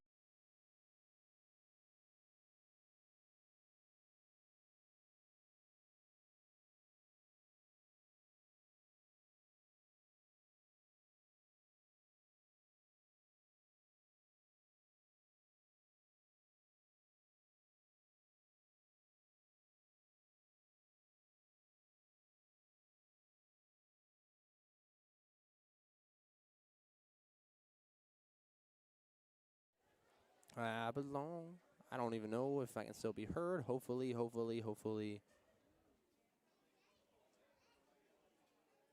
All right, everyone. Give me a half second as everything resets, thankfully.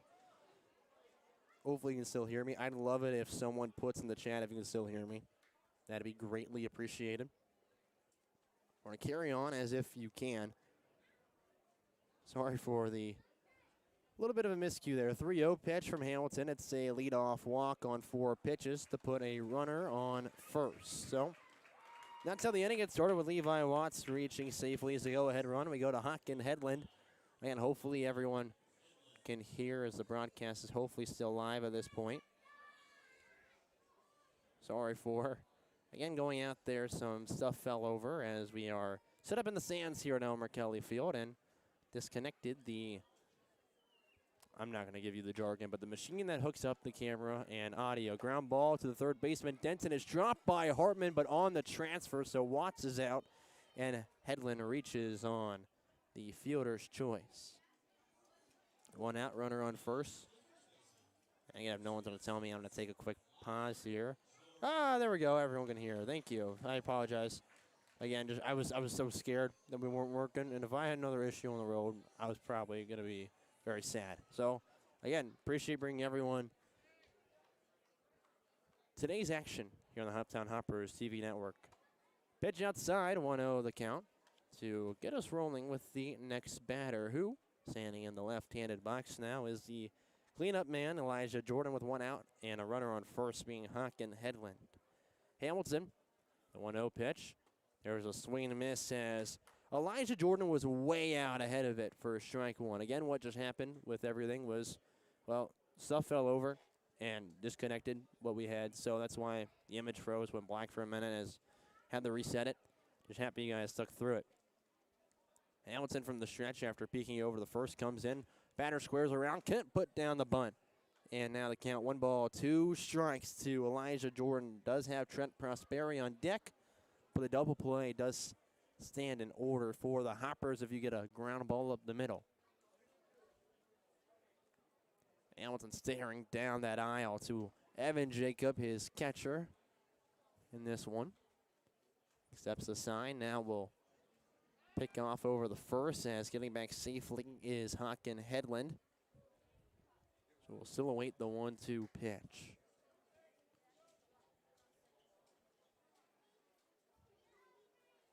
Hamilton looking in for the sign once again. Didn't have to wait long before accepted. Now for the belt, he fires the 1-2. That misses low and away. 2-2 now the count for Hamilton battling. Yeah, Elijah Jordan. Jordan is a native of Wake Forest, North Carolina. Plays with Coker University. And Hamilton out of Granbury, Texas. 2-2 pitch comes in. That one high and away. Jacob throws down as the runner takes off. And even though Slaughter is able to keep it in the infield, is on the wrong side of the bag for a tag. So there's a stolen base for Hockin Headland. That's his second stolen base of the game and third in total for the Miners. He stands in scoring position with a full count for Elijah Jordan. The left-handed hitter trying to pull one here, poke one right side. There is someone warming up in the Miners bullpen. It's a tall lefty. Full count pitch, though, from Hamilton. It's upstairs for a walk, and now there's 2 on. The positive, though, the double play's back in order. The negative, Trent Prosperi comes up with 2 on, and he's 0 for 2 with a line out to center and a fly out to right. He has just gotten extremely unlucky against the Hoppers this summer. He's been one of the strongest bats on this team, and he's putting stuff in play against us, just always right at someone. So maybe his luck will continue to go that way for the Hoppers, but it feels like he's due at this point, which is not good in this moment. First pitch he sees way upstairs, high and tight. 1-0 the count to begin for Prosperi, who again went 3 for 4 last night, had a terrific outing, and enters with a 5-game hit streak on the line. Batting .331 with a .403 on base percentage, does lead the team with the most hits, singles, and doubles, that being 39 base hits overall, 30 of them singles, 8 doubles. 1-0 pitch from Hamilton. This one popped up right side of foul territory. Scheidt will chase, but not too far, as that one's out of play for strike 1. Prosperity's out of Fort Worth, Texas, played with Fort Worth Boswell High School. Did not record any stats with Rose State this past year after his freshman year wrapped up majoring in business. And another battle of the Lone Star State here between Hamilton and now Trent Prosperi. The 1-1 delivery from the right-handed dealer. That one poked out towards center field. Well struck. Going back is Gibson on the wall. He's caught it. And there's 2 away. Both runners take off as there's a tag applied by Hartman at second, not in time. So Jordan moves in safely. Hockton Headland moves in the third. So 2 in scoring position, but there are 2 outs after. There's another unlucky piece from Prosperi, who grabbed almost all of that ball on the seams and just could not get it far enough out of here. There's Jaden Hernandez coming up to follow him up. He's 2 for 2 with a pair of singles, and if he remains perfect, he'd give the Miners the lead yet again after the Hoppers put up 3 in the top half of the inning. First pitch we see from him. Ground ball left side. Charging quickly is Slaughter. Picks it up across the body over the first. Picked up by Scheidt. And that'll do it for the bottom of the 4th. The Hoppers escape with no damage as they shut out the Miners in consecutive innings. It's Miners 5, Hoppers 5 as we head to the 5th on the Hoptown Hoppers TV network.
We've made it to the 5th here on the Hoptown Hoppers TV network. Glad to have you here with our broadcast today to bring you Hoppers baseball as they take on the Madisonville Miners at Elmer Kelly Field, tied 5-5. Miners bringing a new pitcher after Carter Naramore with 4 innings as the starter, giving up 5 runs on 9 hits, no walks, and 5 strikeouts. Wyatt Burris comes in the deal, a redshirt sophomore out of Siena Heights University for the native of Farmland, Indiana. He's made 10 appearances so far this year. Only 6 of them have been out of the bullpen. He's gone 22 total innings pitched with a 4.09 ERA, giving up 12 runs, only 10 earned on 25 hits, 8 walks, and 18 strikeouts. First pitch from the left-handed dealers in there for strike 1 to Miles Denson to lead things off for the Hoppers. It'll be 5, 6, 7 due up after they scored 3 in the top of the 4th and brought up 8 batters. So Denson, the only one not to hit in the last inning. It's a left-on-right matchup as the left-handed dealer comes back in and will have one hit out towards right field on the fly. That one will be caught by Mason Schneider for out number 1. We take a quick moment to look at the scores around the OVL as we've got to be scoreboard watching tonight. First, it's Paducah versus Full Count Rhythm over in Hendersonville, Tennessee. Paducah leads 4-2 in the bottom of the 3rd inning right now over the Full Count Rhythm, but the one that means a whole lot more to people in Hoptown right now is the Henderson Flash on the road against the Fulton Railroaders. They just ended the 3rd inning. They're in a shootout right now. It's 7-7. First pitch, right field line, going back, tailing foul. Strike 1 to begin for Evan Jacob. He began last inning with a leadoff double, but yeah, 7-7 between the Flash and Railroaders in an absolute bloodbath of a contest right now. Would hope that the Railroaders can find something here in the middle portion, late portion of the game to win that one and give the Hoppers that much more advantage going into tomorrow. One, with a win streak, and two, as well, would be with a lot less to work back from in the standings. They'd be behind 1.5 if both teams win. If both teams lose, they'd also be behind 1.5. Ground ball, third baseman picks up the slow roller and will deliver the first for the second out. 2 up, 2 down. Fly on the ground. Now Connor Strike comes up as a third batter in the inning. He currently stands 0 for 2. A ground down, a strikeout swinging. He's 1 of 5 so far in this game, all awarded to Carter Naramore. Easton Beatty stands on deck. So it's a left matchup now for the first time in this game, as Wyatt Burris gets set. Pitch comes in to Connor Strike. There's a fastball inside of the knees for a strike one to get us started. And Burris at Siena Heights, though he began his career at Vincennes University, did not see any action in 2024. Did pitch in 20 games, though, in 2025, and served as a two-way this past year, though, for Siena Heights. That one's hit out towards center field. Trent Prosperi catches it on the line as that one just kept on floating back right to him, and that'll end the top of the fifth inning. Hoppers go 3 up, 3 down for the second time today as they're still tied 5-5. We're halfway through game 31 as we head to the bottom half of the fifth.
We've quickly approached the bottom of the fifth inning after the first saw 5 total runs, 2 for the Hoppers, 3 for the Miners. They led after scoring 2 in the second, and the Hoppers scored 3 in the fourth. So that's put us right where we're at. It's Mason Schneider leading things off, left-handed hitter.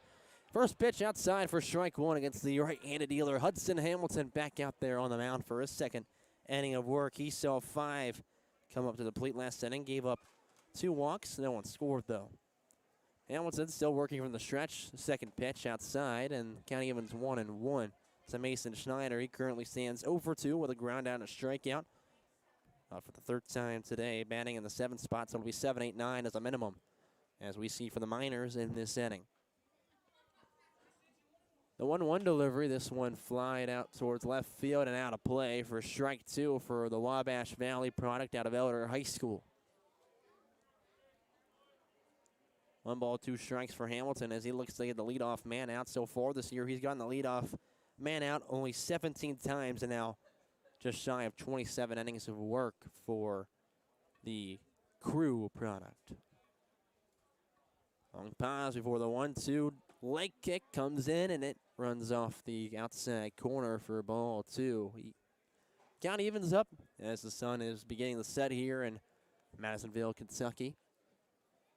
A great night for beach ball. Beautiful weather, beautiful temperature, especially compared to the last few weeks. And the best part, no rain. 2-2 squares around. Schneider can't lay it down, and he's sat down with a K. He's got back-to-back strikeouts. And here comes Landon Vollner as the next batter.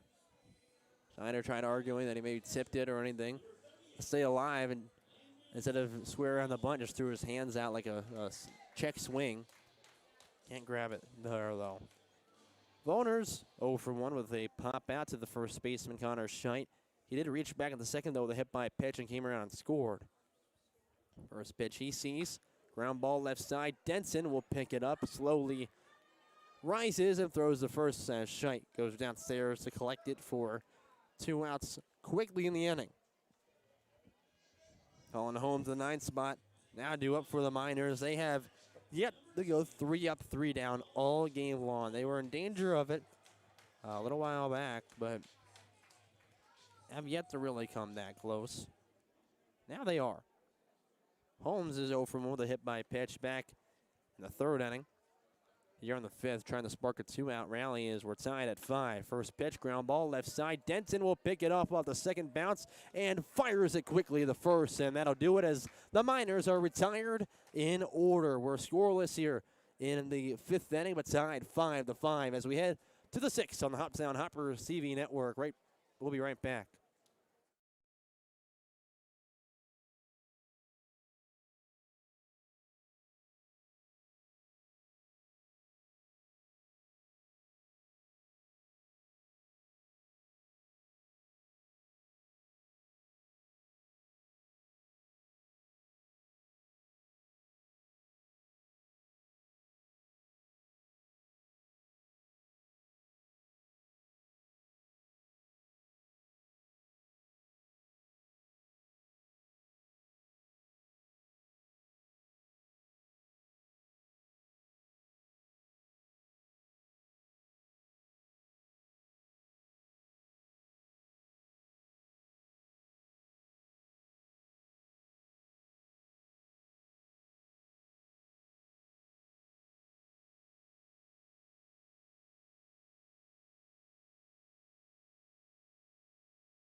Top of the 6th inning, it's 8-9-1 due up for the Hoppers as we're tied 5-5 here at Elmer Kelly Field in Madisonville City Park. Back out on the mound is Wyatt Burris for his 2nd inning of work after he went 3 up, 3 down, going 5-6-7 in the order last inning. So it's Easton Beatty to lead things off, the right-handed hitter who's 1 for 2 with a single. First pitch skips in front of the plate for ball 1 as we continue scoreboard watching around the OVL. Update for you, the Henderson Flash just scored and are now up 8-7 over the Railroaders in the bottom of the 4th inning. But the Railroaders already have a runner on in the bottom of the 4th as they are home at Fulton. So hopefully that short porch right field can help them out in their journey to defeat Henderson tonight. The 1-0 pitch from Wyatt Burris comes in. Misses near the shoelaces, 2-0 with a Beatty. And the Railroaders are off to a good final week after they almost beat the Hoppers last night. Gave them a scare with a really good pitching matchup, especially with Wade Sabo coming in. Of course, he was followed up in that contest by Brady Davis. There's a swing and a miss from Beatty. 2-1 now the count. And now the Railroaders are turning it on and out the gates running like they're at the Worst Derby offensively with 7 runs. They do trail by 1. But we're focused here with the Hoppers and Miners. 2-1 pitch.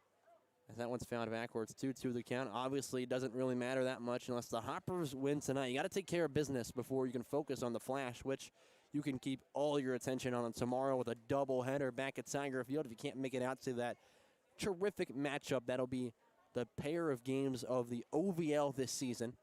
the best of them. Well, you can listen right here on the YouTube page as well as 95.3 of the Farm. Swing and miss from Beatty sits him down with a strikeout. And there's one away. Caden Slaughter in the 9th spot, who's 0 for 1 with a strikeout. He reached on a hit by pitch last time. Even though he would have reached on a walk, as it was a 3-1 count, and he got hit on the back foot by. Thankfully, he didn't come in that hard, though. Slaughter up with the top of the order on deck against Wyatt Burris, a native of Farmland, Indiana, played with Hagerstown High School. First pitch, it'll touch the outside part of the plate for strike one. Miner fans holding strong here as that sun continues to set ever so steadily. Burris, the left-handed dealer. Leg kick comes in. Slaughter, chopper right back to Burris. He'll pick it up off one hop and flip it over to first for the second out. So we go to the top of the order for the 4th time today. Brennan Gibson, the batter, who is 1 for 3, though he's reached twice. Once with a single back in the first, and his last time up, he got on with a fielder's choice. A crazy grab from the shortstop, Colin Holmes, who backhanded one, diving into the deep part of the hole. And then just threw it to second for a force out. So Gibson was able to reach on it, but it was almost through for a single. And originally off the bat, I thought it was going to be. That'd be quite honest with you. First pitch to Gibson. It's grounded left side. That one just goes foul before being picked up by the third baseman, Hernandez. So the count now 0-1 to get it started for Brennan Gibson. And with this hit today, that puts him at 15 total on the summer, 12 of them being singles, 1 double, 1 triple, which was last night, then 1 official home run, even though he's poked a few others out. You go back to their game against Full Count on the weekend where everything was being rained out. That was 4th of July weekend. On that Sunday, he had a leadoff home run, but it doesn't count because that game will not be made up. Count 1-1 after the next pitch, misses low and away in the opposite batter's box, so Burris will now reset with an even count. And Aikens on deck. No one on the bases. 2 outs here on the top of the 6th. We're tied 5-5 between the Hoppers and the Miners. Pitch comes in. Gibson flies one out towards left center field. Isaiah Smith underneath it, and the Hoppers go 3 up, 3 down in 2 consecutive innings. Scoreless here in the 5th. It's Miners 5, Hoppers 5. When we return in the bottom of the 6th, it'll be the Miners at the dish with 1, 2, 3 due up.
Bottom of the 6th here at Elmer Kelly Field. Hoppers tied with the Miners 5-5 as it'll be 1, 2, 3 due up.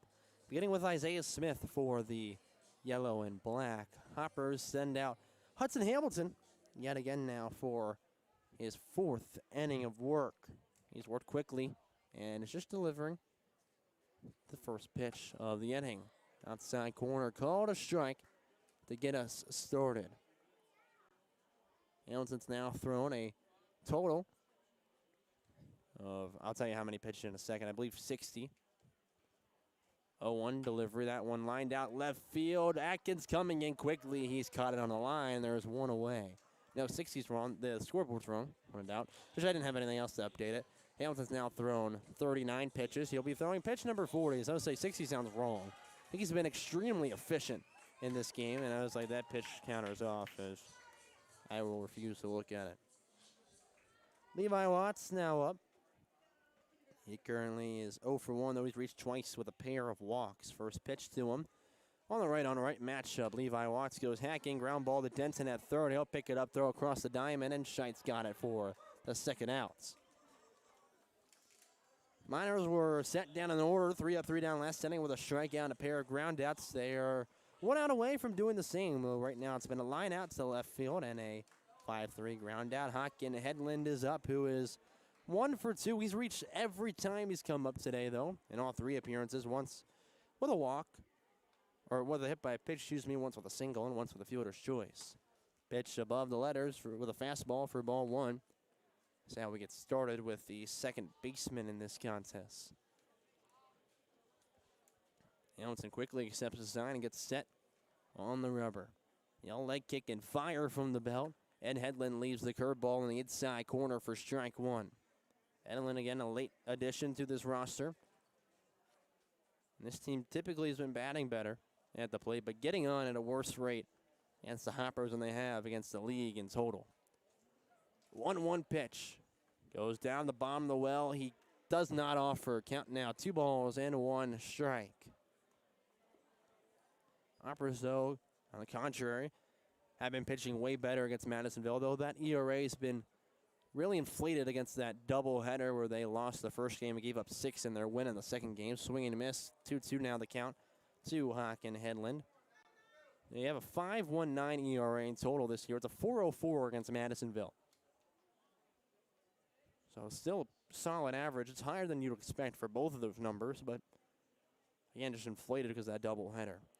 Ground ball left side, picking it up is Slaughter at short off an awkward hop. He'll get it to first in time for the final out as the Miners are set down in order for the second consecutive inning. We're still scoreless in the past few as we have not seen anyone score since the 4th. It's tied 5-5 as we head to the back third here in Madisonville, Kentucky. We'll be back with the Hoppers at the plate after the break.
Headed to the back third, still tied 5-5. Last time someone scored, it was a Hopper who was putting up 3 in the top of the 4th inning, and they've been quiet since in this now pitcher's duel in the middle portion of the game. So the front third, it was a very offensive start. The middle third has been all pitching, and now there'll be a new story. In the back third, it'll be who comes out on top. The Miners bring in a new pitcher after Burris delivers 2 very serviceable innings on the mound, giving up no runs, no hits, no walks, and 1 strikeout, just facing the minimum, 6 batters. Jordan Atkins leads things off. They face Pearson Menduick. First pitch ripped out right field. This one going back towards the wall, looking up and looking back as it leaves the yard. Atkins, his first home run of the summer, gives the Hoppers the lead, 6-5.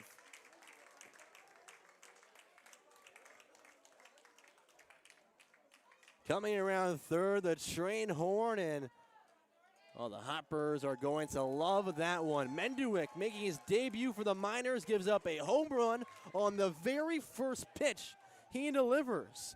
So now he'll face Hartman in the 3 spot after an absolute blast from Atkins.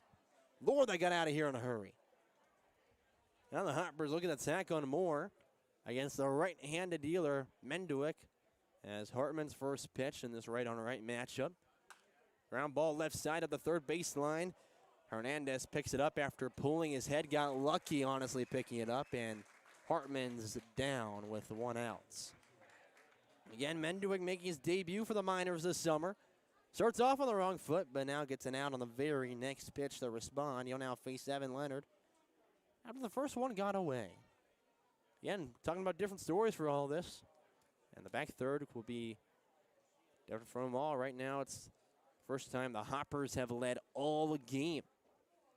First pitch to Evan Leonard. Fastball low and away. Misses the strike zone glove side for ball 1. Another right-on-right matchup so far. Leonard is 1 for 3 with a single all the way back in the 3rd inning. Trying to go 500 on the evening. As Pearson with the long look at almost the Craig Kimbrell with the stretched out arms. If he had that, it would be there. Pitch there, let her high, 1-1 the count after the fastball hits the zone. You see the way Pearson looks in. He's diving down, like staring in there, like getting closer to see it. But he stretch out the arms a little bit. Yeah, he'd have the Craig Kimbrell down to a T. I kind of want to see it just for fun. Pearson leg kicks, comes with a 1-1. Leonard ground ball up the middle, gets over the head off the wicked hop of the shortstop Colin Holmes. So Leonard now with a 1-out single stands on first. Again, that was the most dramatic hop we've seen in a little bit, and we've had a few today. Got all the way over the head of the shortstop Colin Holmes and puts him on safely and brings up Miles Denton, who's 1 for 3 with a single back in the 1st inning. Since then, it's been a strikeout, a fly out to right field.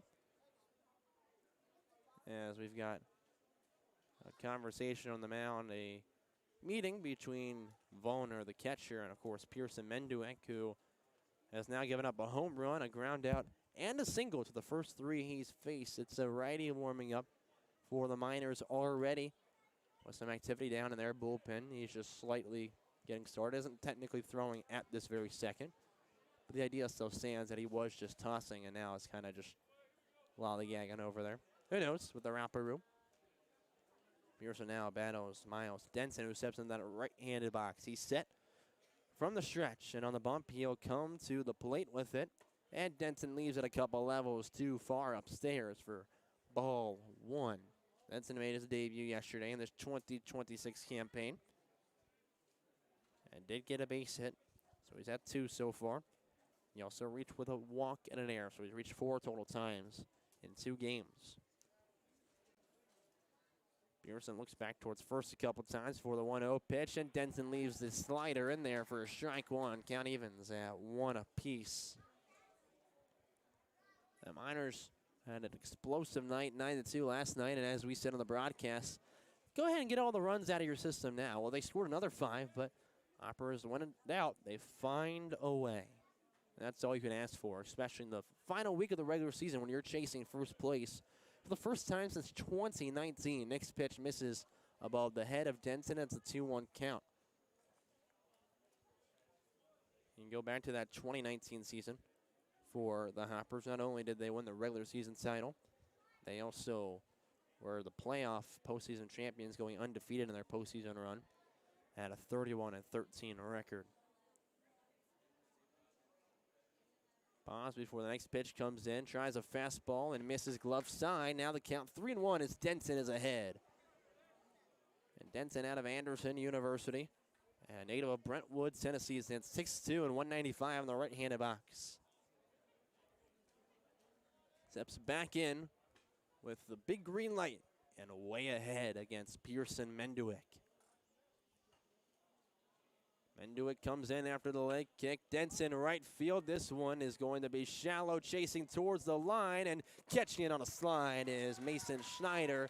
And there's 2 away as Leonard remains on first. Impressive catch from Schneider as that one just kept tailing away towards the line and falling quickly. He was able to get there last second to make the illustrious grab. Now Evan Jacob, the catcher, is up. He's had a 2-for-3 outing so far with a single and a double. He grounded out last time, though. But with his 2 base hits, he's not only had a 6-game hit streak, he's had a 6-game multi-hit streak for the Hoppers. He's been pretty much fantastic all year long with a little blip and bump along the way. Outside of that, you've got to love him at the plate. First pitch slider in there for strike 1. That got him looking. Jacob with the team best .390 average and .623 slugging percentage. He now leads the team with the average after Zach Campton played his final game this past week against the Henderson Flash. So it's the best active average on the team. 0-1, he'll swing through, and he's behind 0-2 now.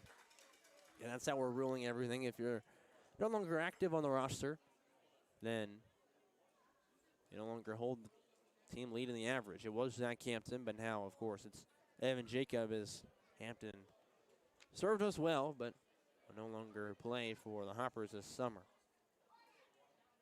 0-2 pitch comes in, and that one skips up in the dirt. Leonard takes off for a second. Throw down is fired on the wrong side of the bag. Leonard safe. Count now 1-2. As Jacob steps back in with a runner in scoring position. He does have 22 RBI so far this year coming into the game.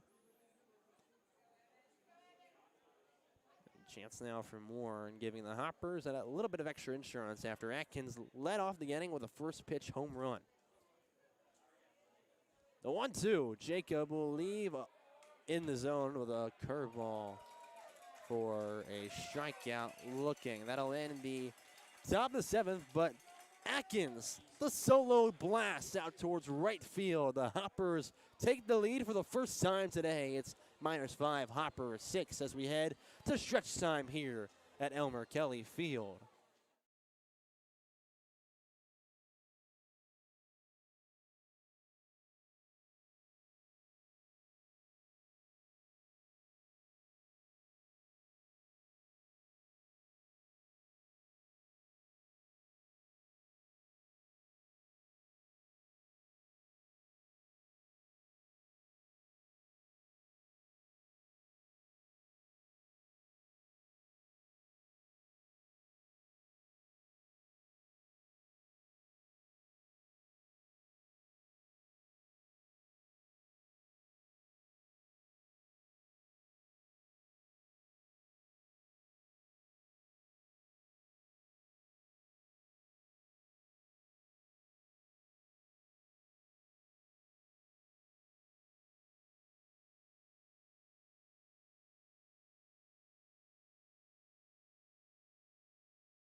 Colin Criller is back with you now on the Hoptown Hoppers TV network. It's part of the heart of the order now up for the Miners. 4, 5, and 6 to do up. Beginning with Elijah Jordan for the Miners, with Hudson Hamilton back out there. In the top half, we finally had our first run in 3 innings off a solo blast on the first pitch. Jordan Atkins received and took it for a long ride out past the right field wall. So it's 6-5 now in favor of the Hoppers. Again, Hamilton back out there now for his 5th inning of work out of the pen. Facing the cleanup batter, Elijah Jordan, who stands in there 1 for 2 with a single, a walk, and he reached on an error. First pitch in there for strike 1. What a blessing it is to have Hamilton coming out of the pen, a guy who can start and come out and pitch in relief as well. I asked him about it way early in the year, and he's like, I don't have a preference. It's just whatever I'm told. I'm going to go out and do my thing. It doesn't really change my approach, as that one skips in the dirt, 1-1 the count. And you can see it right here. It's nice to have a guy who can come out of the bullpen early and carry you deep into this ball game. As again, Brady Leonard was the starter, went 2 total innings before they had to go to Hamilton. And he's kept them at 5 runs the entire distance now. The 1-1 pitch from Hamilton. Ground ball from Jordan to Scheidt, the first baseman, and he'll step on first for the unassisted out. 1 away after the Miners last inning went 3 up, 3 down. They also went 3 up, 3 down back in the 5th. So now Hudson Hamilton has retired 9 consecutive as he put 2 straight down in the 4th inning as well. Trent Prosperi is batting in the 5 spot. He's 0 for 3 after his last one. Took a long ride out to dead center field and was about 2 feet shy of a home run out there. First pitch, high and tight, ball 1, gets him started. You got a guy who can drive a ball way out there with plenty of exit velo. He just can't seem to get one to find some open grass against the Hoppers, which we will take, but Lord, he's getting really unlucky against us. The 1-0 pitch, ground ball left side. That one's going to be foul for strike 1. Prosperi's a guy who really puts baseballs in play at such a high rate. Even if he's not getting on, he's doing well with getting stuff in play and taking advantage of it as well. He has the most stolen bases on the team with 13 of them, even though he's been caught stealing 4 times. Twice by Mark Harmon last time we were here. He tried stealing twice and got caught stealing by him twice, and that's all he ended up attempting, which, makes sense. The 1-1 from Hudson Hamilton. This one out towards right field. Going back would be Easton Beatty towards the chalk, and he's caught it on the run for the 2nd out. With 2 away, we've retired 10 consecutive on the mound by Hudson Hamilton, and now it's Jaden Hernandez up, who is 2 for 3 with a pair of singles. He ended the 4th inning with a ground out to the shortstop, Caden Slaughter. Looking for 11 straight.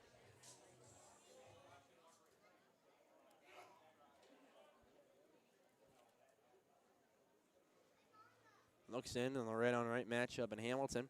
Leg kick and fires.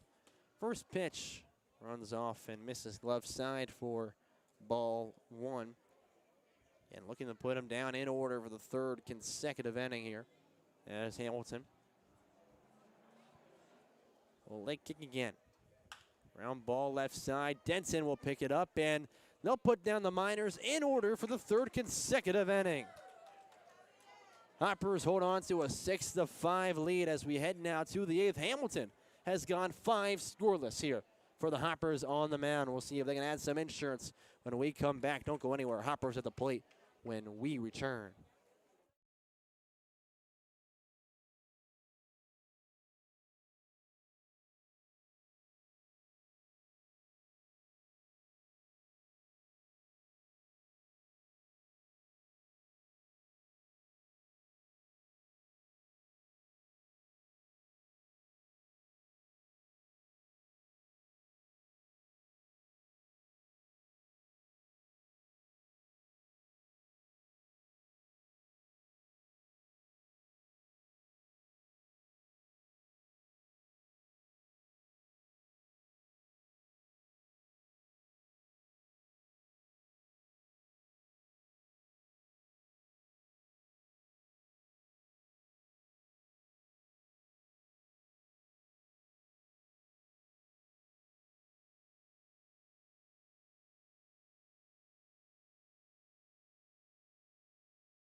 Let's play the 8th now on Game 31 of the year at Elmer Kelly Field. Hoppers with a 21-9 record. Miners tied in last with a 10-23 record. They hope the Railroaders lose to keep them at the bottom of the cellar with them. We hope the Railroaders win as we look at the scoreboard in the OVL. The Flash are up 11-7 against the Railroaders in the top of the 5th inning. Not what we want to see, but again, we'll have a chance to directly affect them tomorrow in our doubleheader. We are started here. First pitch, curveball misses for ball 1 to Connor Scheidt. 7-8-9 due up for the Hoppers at the plate.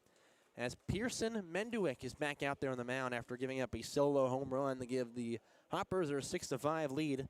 Then after that, it was a ground out single, fly out, and a strikeout looking to end the inning. Next pitch gets away from the catcher, and now the count 2 balls, no strikes to the left-handed hitter, Connor Scheidt.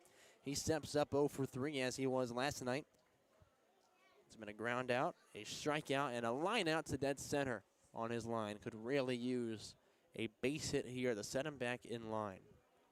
Menduick, again, his debut here this summer for the Miners as the 2-0 delivery.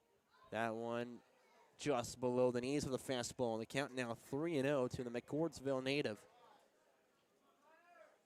Miners fans thinning out here as they now trail for the first time all day long, but the true faithful still in line, and one of their better crowds we've seen all year long, and that even includes the doubleheader we had here a couple of weeks ago.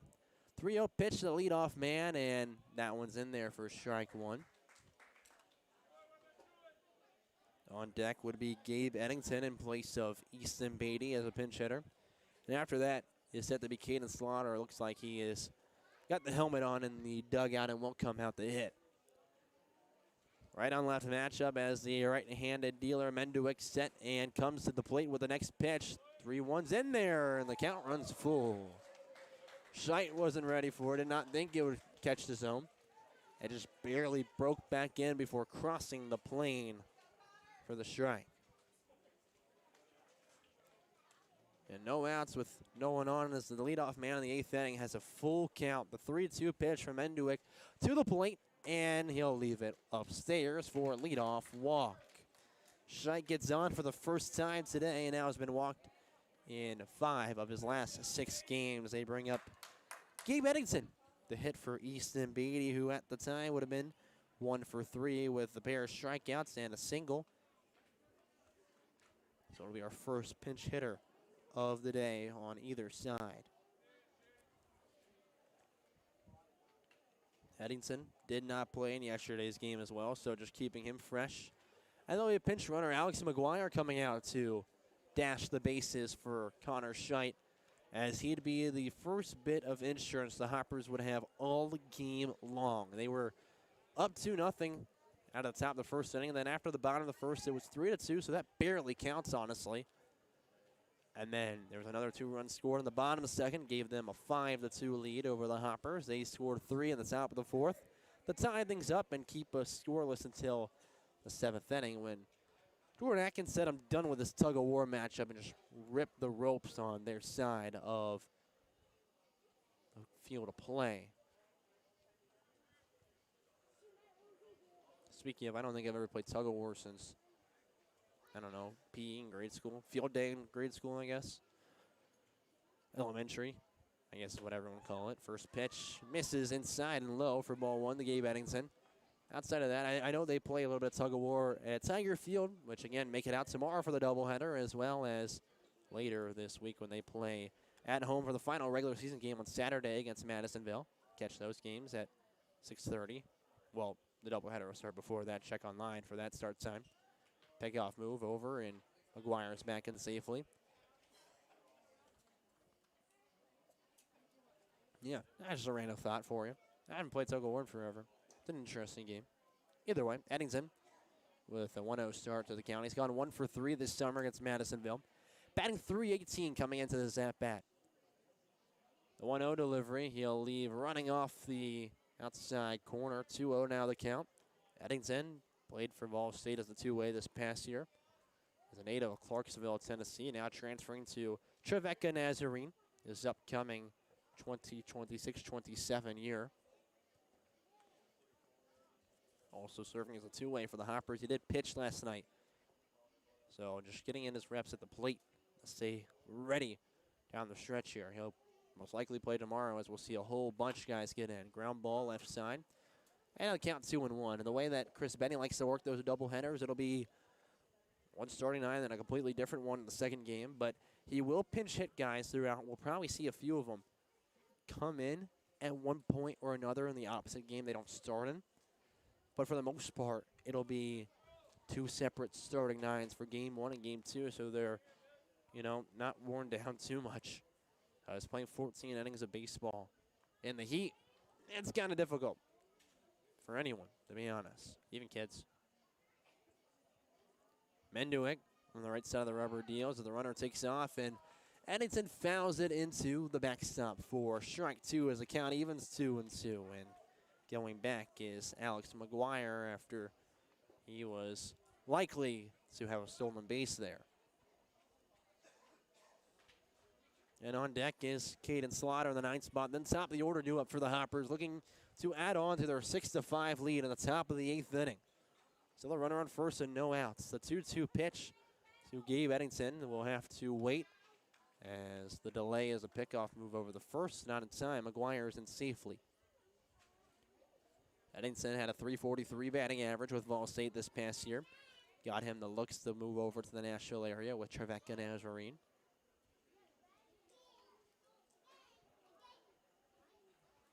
I'll try and tack on here.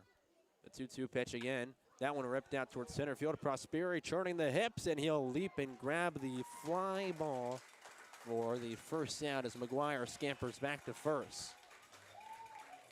Eddington took that one for a ride and struck it well, but Prosperi was fast enough to get back to it in time. Now Slaughter comes up with one out, a runner on first. He currently stands 0 for 2, though he reached on a hit by pitch back in the fourth inning. The strikeout and ground out back to the pitcher, who at the time was Wyatt Burris. Trying to grab his first hit of the game. Slaughter is 4 for 12 coming into today against the Miners this year. Usually he's been good for one hit against them all year long. First pitch is in there as the runner takes off, and McGuire's in with a stolen base and now stands in scoring position. 0-1 the count to Slaughter. Scoreboard reads 1-0. I think he called strike. He screamed like he was going strike. It is 0-1. Okay. Bada bing, bada boom. Beat the scoreboard and are correct once again. Well, the 0-1 pitch coming in now, the Caden Slaughter. He'll foul it backwards, and he's behind. No balls and 2 strikes. Lonergan's had 1 strikeout so far in this game. In total, the Hoppers have struck out 7 times. 5 from the starter, Carter Naramore. Once from Wyatt Burris, and once now from Pearson Menduick. Last inning, that was Evan Jacob, who was caught looking to end that 7th. The runner on second, the next pitch coming in. The 0-2 skips in the dirt and gets all the way away towards the on-deck circle. And McGuire moves into third with a 1-2 count to Caden Slaughter. Another wild pitch would bring him in. A ball put in play at this point would bring him in. There's only one out. If you poke one opposite field by Caden Slaughter, again a right-handed hitter, all but brings in McGuire at this point. Infield on the right side is in. Left side, not really. Third baseman Hernandez playing even with the bag. Shortstop is playing back, which that's a choice. But again, helps that he's pull side. So 1 ball, 2 strike with 1 out here. Long pause before Menduick leg kicks, comes to the plate. Slaughter thought about it, would hold up in time as that one bounced in the dirt for ball 2, and the count evens. Slaughter's batting .067 with runners in scoring position, and as a prime opportunity to bring that up right here against Menduick, who has looked iffy so far in his minors debut.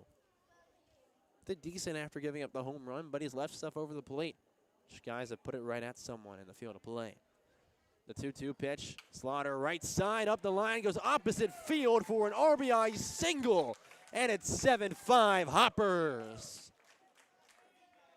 That's RBI number 4 for Slaughter on the summer, and that gives the Hoppers some much-needed insurance.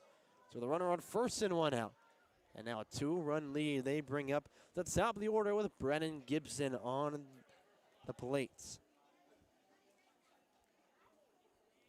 Long pause and play here as Gibson now toes at right-handed box. He's up for the 5th time today in this one. So far on the night, he's reached twice, once with a single, once with a fielder's choice to put him at 1 for 4. Coming in the pinch run for Slaughter will be Cade Wall. So Slaughter ends his night on a terrific note. Real quick update for everyone. Flash and Railroaders over in Fulton. That one in the bottom of the 5th inning with the Railroaders at the plate. They trail 12-9. They've scored 21 combined runs in that one. My goodness, not what most people expected out the gate, but the Railroaders were giving the Flash a run for their money here with still 4 innings left to play. And, of course, still the bottom of the 5th, which they only have 1 out in. Pitch comes in. Gibson leaves the first one low for ball 1.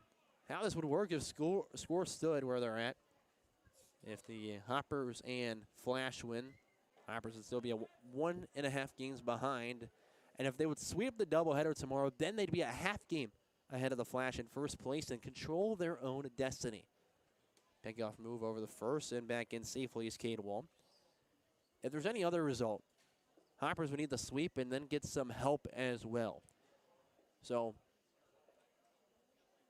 it would really help if the Flash lost tonight and already kind of helped start to give the Hoppers a little bit of help in the standings. That one's ripped out towards center field. Prospero will pick it up as Wall will unhook the trailer on his way to third. Stumbled a bit, but doesn't matter. He stands now 90 feet away as Gibson moves him from first to third on the single.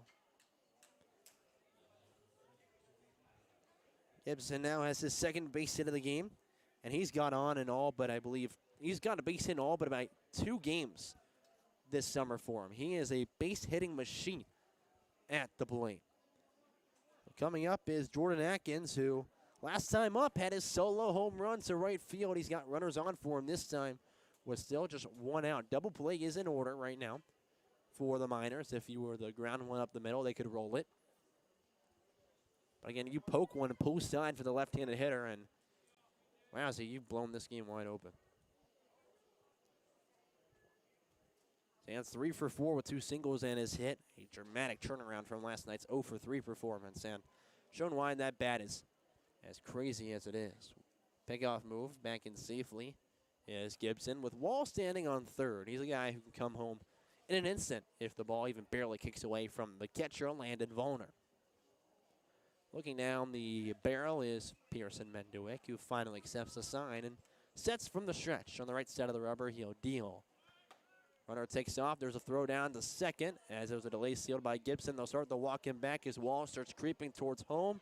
And Gibson goes all the way back, and Wall remains at third. So pretty much nothing happens on the play, but they all did their job correctly. Gibson delayed and gets the throw down. The shortstop, Colin Holmes, walked him all the way back, turning towards first a couple of times. And then Wall making sure he didn't go off until he really committed to go grab Gibson, which, of course, he didn't. Pitch missed, so it's a 1-0 count now to Jordan Atkins. Menduick looks down for the sign again, accepts with runners still in the corners and 1 out. 7-5 lead for the Hoppers on the top of the 8th. Pitch comes in. Atkins will swing through it on a home run swing, and count evens 1-1. He tried throwing that a county over and maybe sending it all the way back to Hoptown for when we return later tonight on the bus to find. At least don't put it in the bus. Because last time we were here, well, if you're going to have any more bus problems this year, a foul ball, I don't know if it was from the Hoppers or the Miners, though I think it might have been from us. May or may not have broken a window, but we don't talk about it. The 1-1 delivery. Atkins leaves one well outside on the curveball. Count now 2-1 to the Columbia State Community College prospect.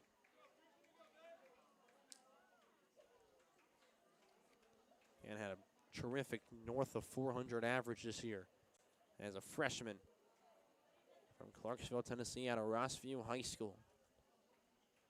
Leg kick, the 2-1 pitch. Atkins right side, and that one through on the ground will bring in a run. There's another RBI for Atkins to make it 8-5 in favor of your Hoppers.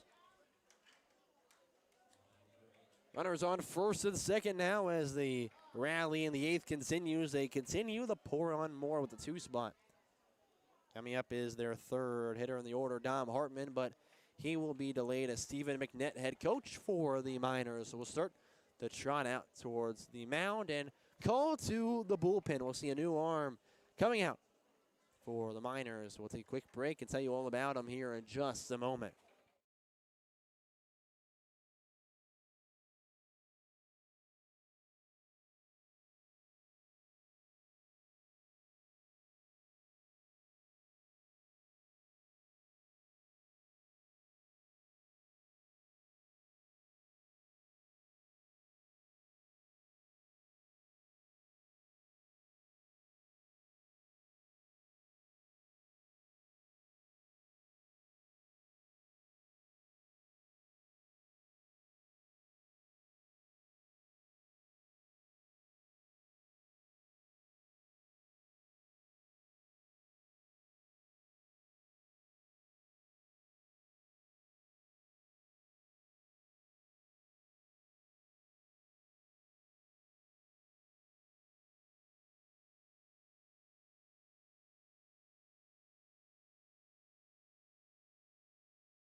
Back now on the top of the 8th, Hoppers have put up 2 and lead 8-5 over the Miners.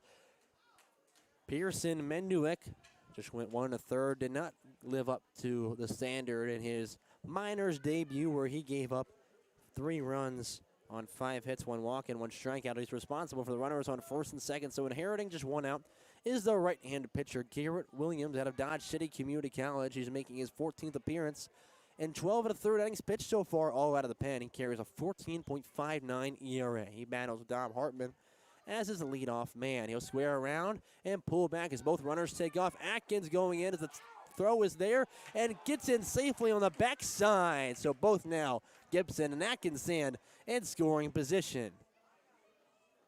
Both are awarded a stolen base as well as we're quickly back to action in this one. Gibson now has 2 stolen bases, and there's 3 in total for the Hoppers in this one. Hartman readies up again with the infield in for the Miners beside the shortstop because it is poolside with the right-handed hitter. 0-1 delivery. Hartman goes flailing at it and is behind now. 0-2. Hartman got a single earlier, has an RBI, so that puts him at 30 total RBIs this year. Also puts him at a 13-game on-base streak and a 4-game hit streak. Leads the team with those 30 RBIs and has the chance for more. The 0-2 pitch.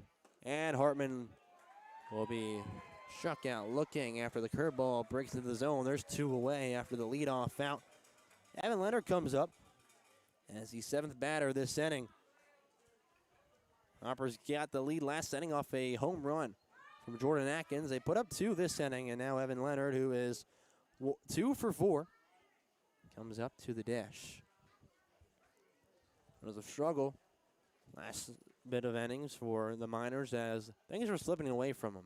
First pitch, ground ball, right side, second baseman Hawken Headland picks it up, and, well, the new pitcher in, again, Garrett Williams, faces the minimum of just 2 batters to get him out of the 8th, but the Hoppers take a bit more of a lead. It's 8-5 as we head to the bottom half of the inning. Miners looking to strike back when we return.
Bottom of the 8th at Elmer Kelly Field. Hoppers add 2 more runs in the top half of the inning. They lead 8-5 over the home Madisonville Miners, who sit tied in last place with the Fulton Railroaders, who are currently trailing 12-9 to the first place Henderson Flash in the top of the 6th inning. Hudson Hamilton back out of the mound for his 7th inning of work, or 6th inning of work at this point, excuse me. And he's been terrific. He's been the star of this game at this point. He's in line for the win, and in line as one of the best players all game for the Hoppers, carrying them this far, not giving up a single run. It'll be a pinch hitter as 7, 8, 9 are due up for the Miners right here in the bottom of the 8th inning. First pitch in this right-on-left matchup comes in. It's a swing and miss for strike 1. At the plate right now for the Miners is number 3, Tanner Wallace. He's batting for Mason Schneider, who was 0 for 3 with a pair of strikeouts. Next pitch to Wallace.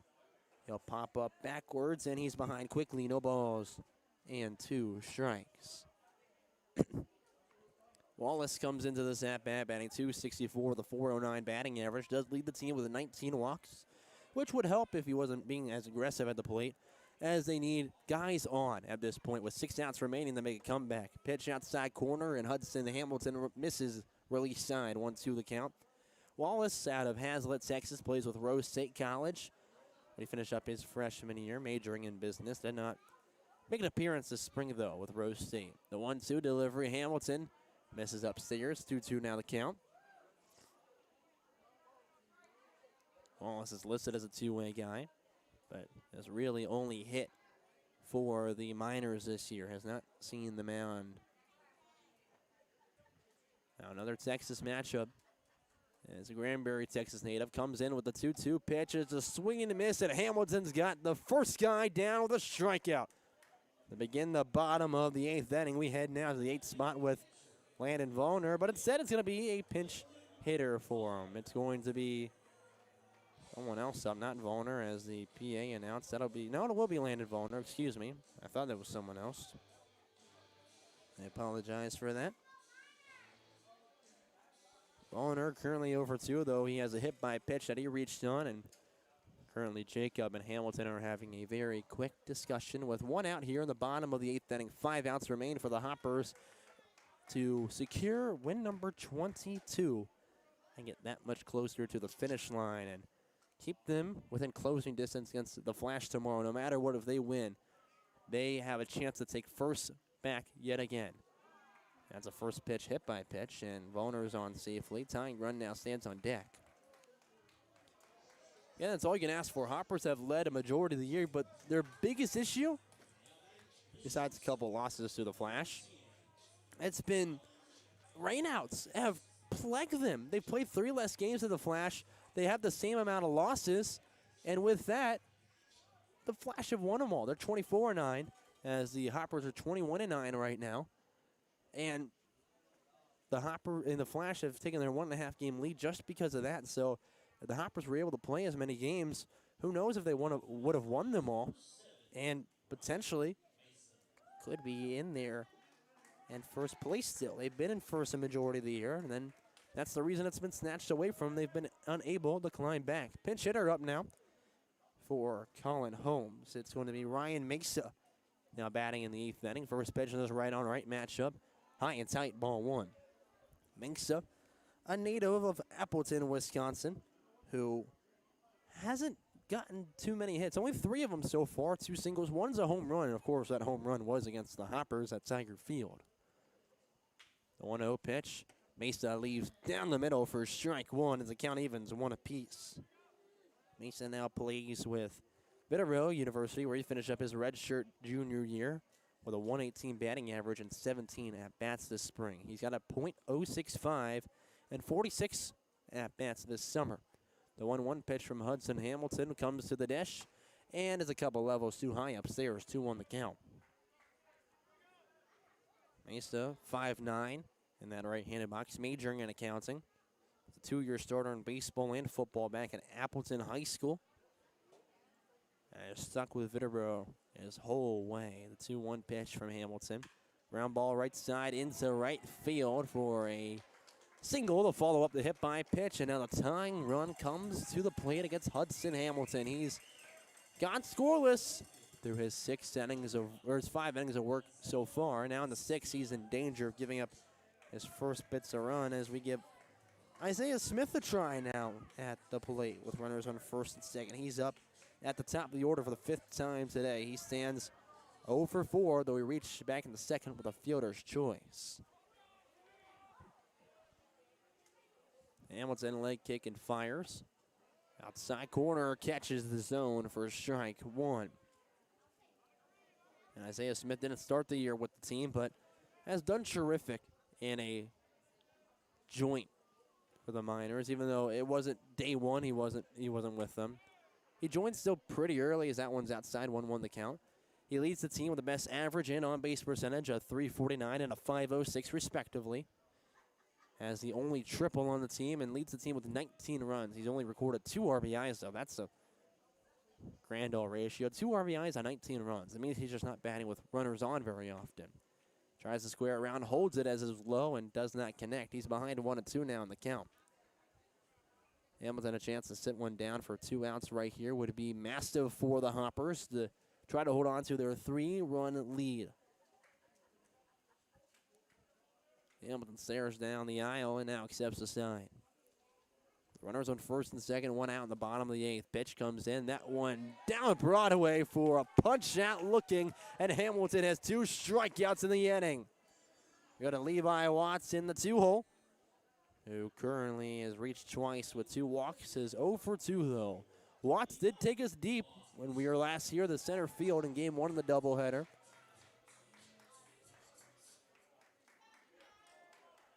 Now stands in that right-handed box as the Miners look for a 2-out rally. The tying run at the plate, go ahead on deck. First pitch, though, Watts thought about it, holds up as it was belt high for strike 1. And Levi Watts, a native of Appleton, Wisconsin as well, from Rock Valley College. Leg kick from Hamilton. He'll fire as Watts, a little swing, just tips it, and it's foul for strike 2. He's behind 0-2 in the count. Now Hamilton, who's looking to get out of this at-bat quickly. Again, for Hamilton, we mentioned a little bit earlier, but he's been getting out of at-bats in about 3.5 pitches so far this year, which means about just shy of 50% of the time he's out 3 pitches or less so far this year. Starts to go around, holds up as that one was low. They'll check down. He did not offer, so it's ball 1, 1-2 the count. Hamilton was a 3-time pitcher of the year back with the Pirates of Granbury High School. Participated in baseball and fishing there as well, and helped the team in fishing qualify for the state tournament. Pitch inside, 2-2 the count. Of course, a really solid pitcher, really solid golfer as well. This is like home for him every time he hasn't pitched and we get off, finish the game and get ready to get on the bus. He's over there at the mini golf course looking for a hole-in-one. He's looking for a final out here. They go 6 scoreless. The 2-2 comes in. Hamilton curveball. It just misses inside, and the count runs full. The 6'3", 200-pounder freshman pitcher gets back on the bump, looking to finish off the 8th here with 1 inning left to play. He'll deal towards the plate as runners take off inside half, and the bases are loaded with a walk. We'll go to the cleanup hitter, or the third hitter, Hawken Headland. It's Volner standing on third, Mesa on second. Of course, Watts on first. Tying run over, stands on the bases now. The go-ahead at the plate for the Miners. A grand slam would turn things around as this crowd is really thinned out after their pitching change last inning. First pitch to them low for ball 1. Yeah, they brought in, again, Garrett Williams for their pitcher, Pearson Menduick. And once they did that, a good portion, about at least 40% of the fans remaining left for the Miners. The 1-0 pitch, and going hacking is Headland. He cannot come up with anything. That evens the count 1-1. Headland beat us pretty well in the field last time we saw him back at Tiger Field for that 4-2 win with the Hoppers. They struggled to move guys around. I struggled at the plate, though, against us. Went 0 for 3 in that one. Does have a hit here, though, and has reached 3 times. Once with a hit by pitch and once with a fielder's choice. That one inside corner, called strike on the fastball. The count now 1-2 for Hamilton against Headland. 1 strike away. Bases loaded with 2 outs here on the bottom of the 8th. It's 8-5 in favor of the Hoppers on the scoreboard. The 1-2 pitch. That one runs outside of the slider, and the count evens 2-2. I like the idea there ahead in the count. Just can't get him to bite on it. Gonna have to give him something here. Might have to blow something by him at this point. As Jacob gives him the sign, he'll accept the first. Hamilton coming in with the big leg kick. That one inside corner, can't catch the zone, and the count runs full again. This is where you had Watts previously and walked him with the 3-2 count. 9:12 local time. Hoppers lead by 3. Hamilton takes a minute, getting set. Will fire from the belt. That one is in there in the inside corner for a punch-out looking. Hamilton strands the bases loaded and keeps the 3-run advantage for the Hoppers. We head now to the 9th inning with the Hoppers up 8-5 over the Miners. Hamilton's gone 6 scoreless.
We've made it to the final inning of action where the Hoppers lead 8-5 here at Elmer Kelly Field. Colin Crithers with you here on the Hoptown Hoppers TV network.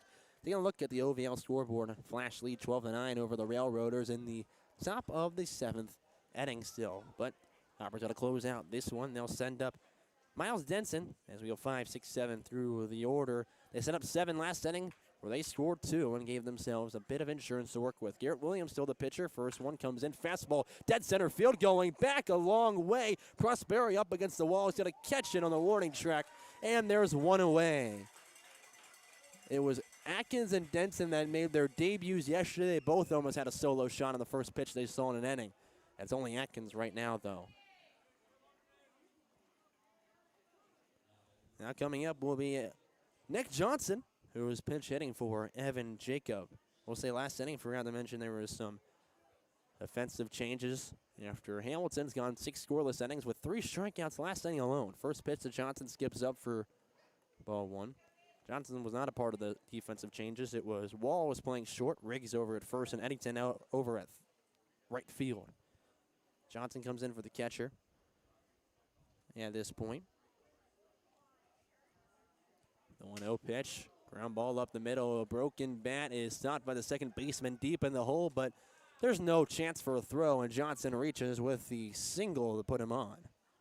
Again, a guy who they can trust on just coming in and finding a way on base was any way possible. Here's Chris Benny out of the dugout, assumably.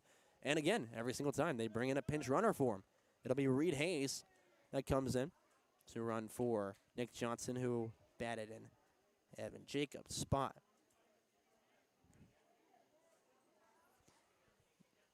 Instead of Connor Scheid, it's Declan Riggs, who, again, he had someone pinch a run for him, so Riggs came in defensively, though. And that was Alex McGuire that ran for Connor Scheid, who currently, at the time, would have been 0 for 3 with a walk. So now Riggs is up, who, coming into the day, is batting 143 and gone 0 for 3 against Madisonville this summer. His probably last at-bat here this year. Pitch misses in the dirt, ball 1.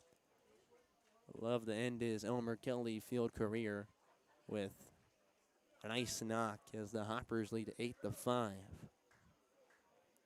A terrific night. Again, you can catch us here tomorrow evening as well with a doubleheader at Tiger Field against Henderson Flash. It's right here on the YouTube page. Williams looks over at first a couple times before the pitch misses well high and away. 2-0 now the count to Declan Riggs. I mentioned Williams a little bit earlier, who saw 2 batters last inning and sat them down to strikeout and ground out. From Highlands Ranch, Colorado, played with Highlands Ranch High School. Did not record any stats this past spring with Dodge City Community College. Spans up there as a 6'4" righty. 2-0 pitch, and Riggs leaves it way upstairs, and now they count 3-0. Every pitch just keeps climbing for him. It gets higher and higher and higher. Maybe the next one just goes way out of here, like he throws it over the backstop. Wouldn't that be insane? Williams with a 14.59 ERA and a 2.84 whip coming into this appearance. Has given up 20 runs, all earned on 16 hits, 19 walks, and 11 strikeouts. 3-0 pitch. That's right down Broadway to relocate the zone. Now 3-1 count to Declan Riggs, the Highlands, Illinois native, stepping in the left-handed box as he'll reset with 1 out and a runner on first, that being Reed Hayes. Pinch running for Nick Johnson. Pitch comes in from Williams, and Riggs leaves it below the knees for a 5-pitch walk, and there's runners on first and second. Abe Eddington now comes up after he pinch hit last inning for Easton Beatty, flew out to dead center field. With Trent Prosperi on deck is going to be Cade Wall, who will be hitting in place of Cade Slaughter, who Slaughter got on last time with a single, and then Wall came in to run for him. So right on right matchup as Eddington awaits the pitch. It comes in now, and that one misses. Oh, it's right at the letters for strike 1.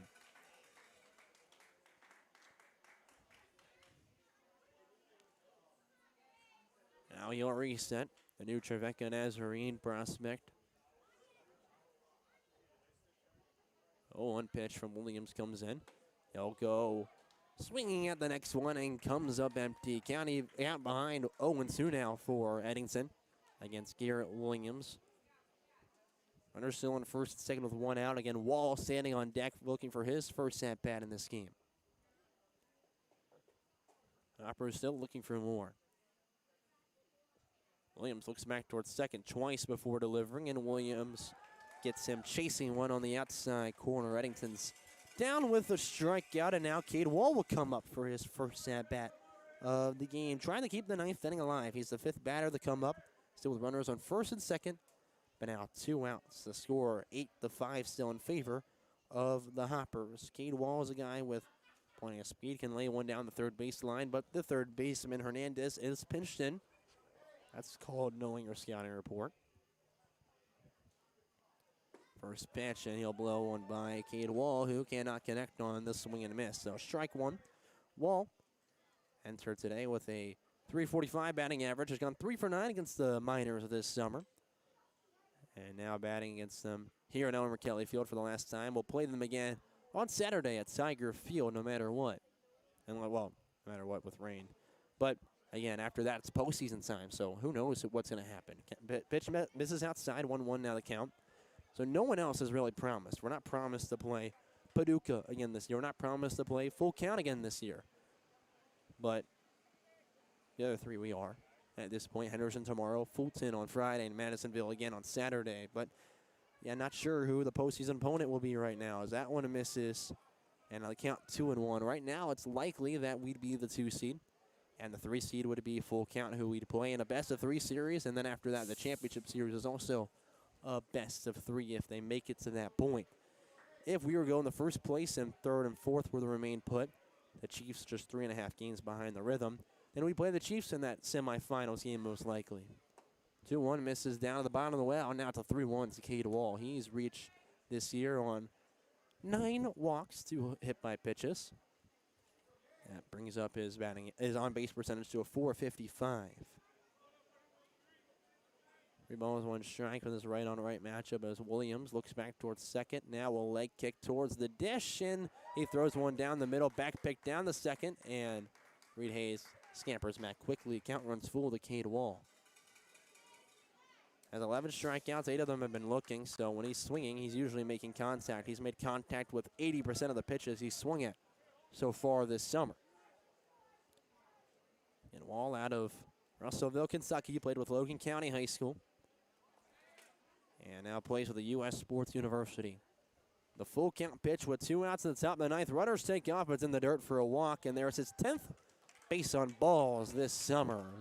The free pass loads the bases with 2 outs, and again, this is a team that capitalizes on 2-out rallies, I think, more than anyone. Brennan Gibson comes up with the top of the order. He's making his 6th appearance at the dish in this one. He does have a pair of singles and reaches back in the 4th on a fielder's choice, puts him at 2 for 5 this game. A chance to go 500. Another right-on-right matchup as Williams comes in. First pitch, Gibson thought about, but let it run on the outside corner for strike 1. Gibson is batting .417 with runners in scoring position. .333 overall this summer with 8 RBIs. Does not have one yet this game. 0-1 pitch to Gibson. That one downstairs, and the count evens 1-1. Played with Clarksville Academy before heading to Freed-Hardeman, where he had one of the best years at that NAIA level.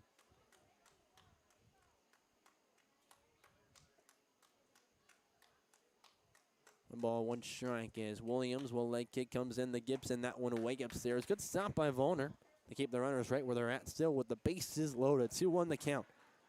For Brennan Gibson on deck is Jordan Atkins, and if we get to that point, we'd automatically, no matter what, have at least a 9-5 lead. So Williams sets again after accepting the sign. Gibson awaiting the pitch as it comes in. He'll swing late as the fastball is blown by him, and the count evens 2-2 now. Miners 1 strike away from going back to the plate, down 3 with 3 outs remaining for a comeback here and trying to get out of the cellar as they're tied for last place with the Railroaders, who are currently trailing 12-9 in the bottom of 7th to the Henderson Flash. The 2-2 pitch, Gibson leaves a curveball upstairs, and the count runs full. That's where you had Cade Wall, who stands on first. It's Declan Rick standing on second, and Reed Hayes over on third. Wall was able to walk on the 3-2. This inning so far, it's been 2 walks and a single to put everyone on. A fly out, a strikeout for the 2 outs. Gibson, the 6th batter in the inning, as runners take off. It's outside, and it's 9-5 in favor of the Hoppers with the bases loaded walk. Keep on bringing them in. And there's our first run of the inning. They've scored 1. Back in the 7th, 2 in the 8th, and now 1 in the 9th again. It's 3 consecutive innings, and that's the first time this game they've scored in consecutive innings now.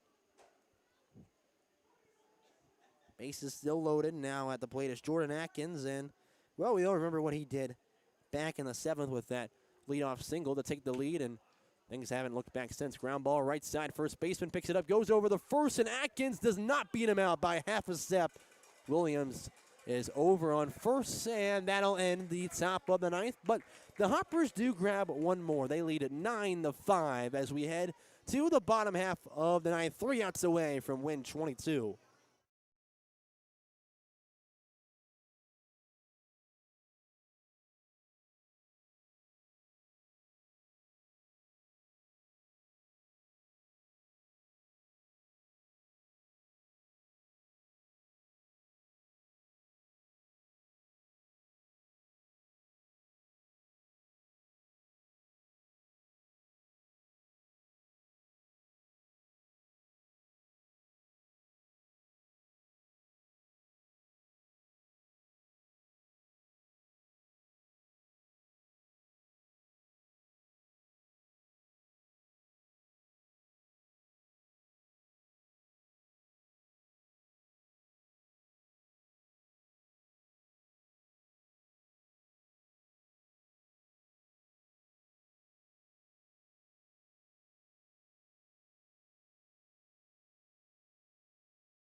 Part of the order with 4, 5, 6 due up for the Miners as they trail by 4 to your Hoptown Hoppers. It's 9-5 in the bottom of the 9th inning. We've got Evan Leonard out there to deliver our final inning on the mound, no matter what. Even if the Miners score 4, we go to a sudden death instead of just extra innings. Hudson Hamilton went 6 beautiful innings on the mound in relief for the Hoppers. In that outing, he gave up no runs, 1 hit, 2 walks, and 5 Ks. So Leonard now comes up, making his 2nd appearance on the mound. In his 1 appearance, he went 2 total innings out of the bullpen against the Paducah Chiefs. Gave up just 1 hit, 1 walk, and 3 strikeouts. So no runs came across against him in his 2 innings of work. Again, the heart of the order with 3 outs remaining as the Miners trail by 4. Elijah Jordan up, first pitch to him. Misses down low for ball 1. Hoppers brought up 7 last inning.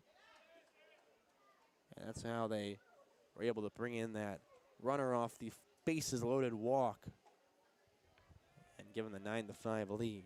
Leonard, a right-handed pitcher. Next one misses down low. 2-0 the count. New catcher as Ryan McCartan comes in. Evan Jacob was catching, but had a pinch hitter for him last inning. That was Nick Johnson. And Reed Hayes ran for him, so they're bringing McCartan the catch now. Next pitch, that one misses as well. The count now 3-0.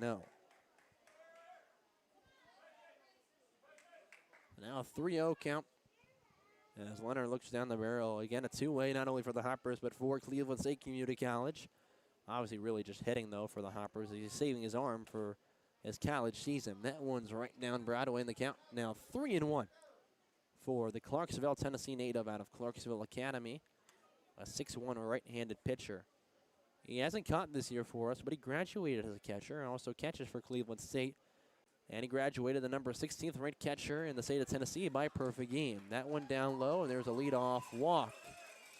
And the Miners really are staying in put for this. When he looked over with that, the Prosperity was coming up and pretty much saying that, let's get the leadoff man on. Let's make something of it right now. And they get something cooking at this point. Prosperity is 0 for 4, but he's put 4 in play, all to the outfield. A line out and a fly out to center, a line out and a fly out to right field. He just can't find the gap. But once he does, he's going to be running for the races. First pitch skips across the plate for ball 1. Leonard's got to relocate to the zone. So he'll recalibrate for a minute on the back side of the rubber before stepping on the bump. Again, the face Prosperity out of Texas from the Fort Worth area and plays with Rose State. 5-game hit streak on the line right here. Extends it to 6 if he gets done. If not, it's all over for him. First pitch, that one down in the dirt. And the count 2-0 for McCartan now.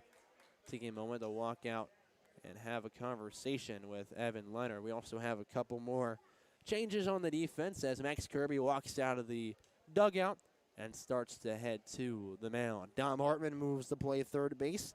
Jackson Wilson will now be the shortstop as Cade Wall moves over the second. Riggs still manning first. And the outfield still the same. Atkins in left, Gibson in center. And in right is Gabe Eddington. Most of the infield in right now besides second baseman Cade Wall and third baseman Dom Hartman, both of the U.S. Sports University, to talk with Evan Leonard. Nothing hurt too much right now, but at the 2-0 start, the Prosperity. The tying run currently stands in the hole, and right after that would be the go-ahead walk-off winner for the Miners. As things have looked bleak, they have not scored since the second inning. They poured on 3 in the bottom of the first and 2 in the second. Hamilton shut them down for 6 innings.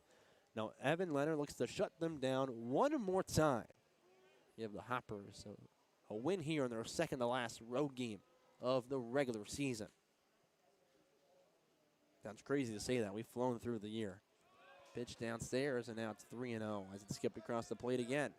Leonard can't locate with the fastball right now. He's going to have to try to find that strike zone on the next one, or else things could look a little shaky with how things could unfold this inning, to say the least. Now the 3-0 pitch from Leonard as he gets set from the stretch. On the right side of the rubber, he'll deal, and that's a fastball in there, 3-1. This is the count you had with the previous batter, Elijah Jordan. It was 3-0, then 3-1, and then a walk. Trying to turn things around right here, though, instead of repeating it. To the right-handed hitter, Prosperity. Leonard comes in with the pitch, the 3-1 fastball, and just misses the outside corner. There's another 5-pitch walk, and the first 2 men are aboard with the free base. Now bring up Jaden Hernandez, who's been manning the hot corner. 0-90s, 2 for 4 with 2 singles to begin the evening. Then it's been a pair of groundouts after that for him. Hernandez has brought in and collected a total of 17 RBIs this year. Has not had one so far today. A couple here would give the Hoppers a run for their money in the ninth. First pitch is in there for strike 1 with a fastball. And Leonard is now ahead in the count for the first time this game. In his 2 innings that he's thrown so far this year, he threw the first pitch strike just shy of 60% of the time. He got the leadoff guy out both times as well. Obviously not happening here, but all you can do is work back in the inning. Next pitch fastball just misses, and the count evens 1-1. Not by much, a decent borderline pitch, but can't get the call against Jaden Hernandez. On deck is Tanner Wallace. And then in the hole would stand Landon Vollner, but the man on deck is the tying run, the man in the hole. The winning run for the Miners. The 1-1 pitch skips in the dirt again, and now he's ahead 2 balls, 1 strike to Evan Leonard. I saw McCartan coming in. I was about to say there's no way you're bringing in Evan Woodward here, who you're going to bring in once at least, but possibly twice tomorrow. I was thinking the main hold is you got to hold him today, almost no matter what. He's not even listed as a potential guy who can come in. That one skips up. It's a 3-1 count, and well, the Miners are finding a little bit of life here as the crowd's been rejuvenized Yeah, Woodward against the Flash, you're going to need him for one, if not both games, and I wouldn't be shocked if he throws in both tomorrow, as he's been held and hasn't pitched in quite a bit. The 3-1 pitch from Leonard, fastball outside corner, can't grab it, he misses, left side again.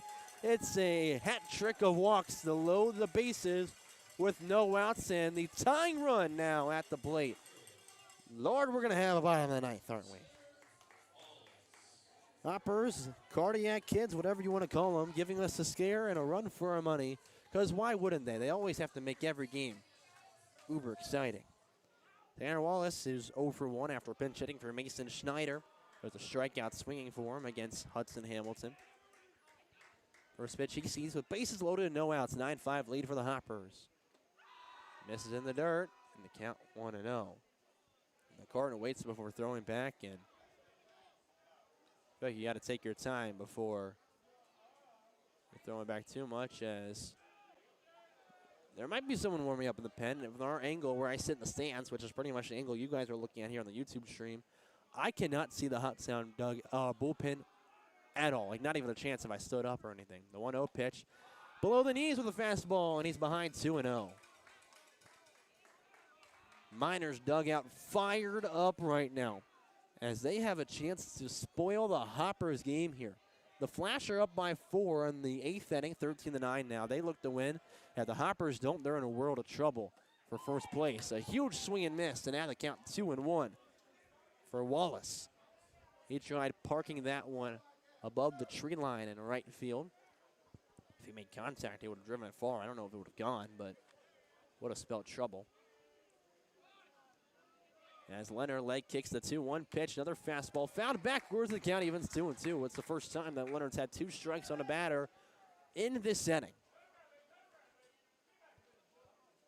Now again, the Cleveland State Community College Cougar trying to escape the mess that he has made for himself.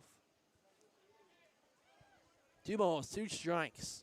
Leg kick fires from the belt. It's a swing and miss for a punch out, and there's 1 away in the 9th.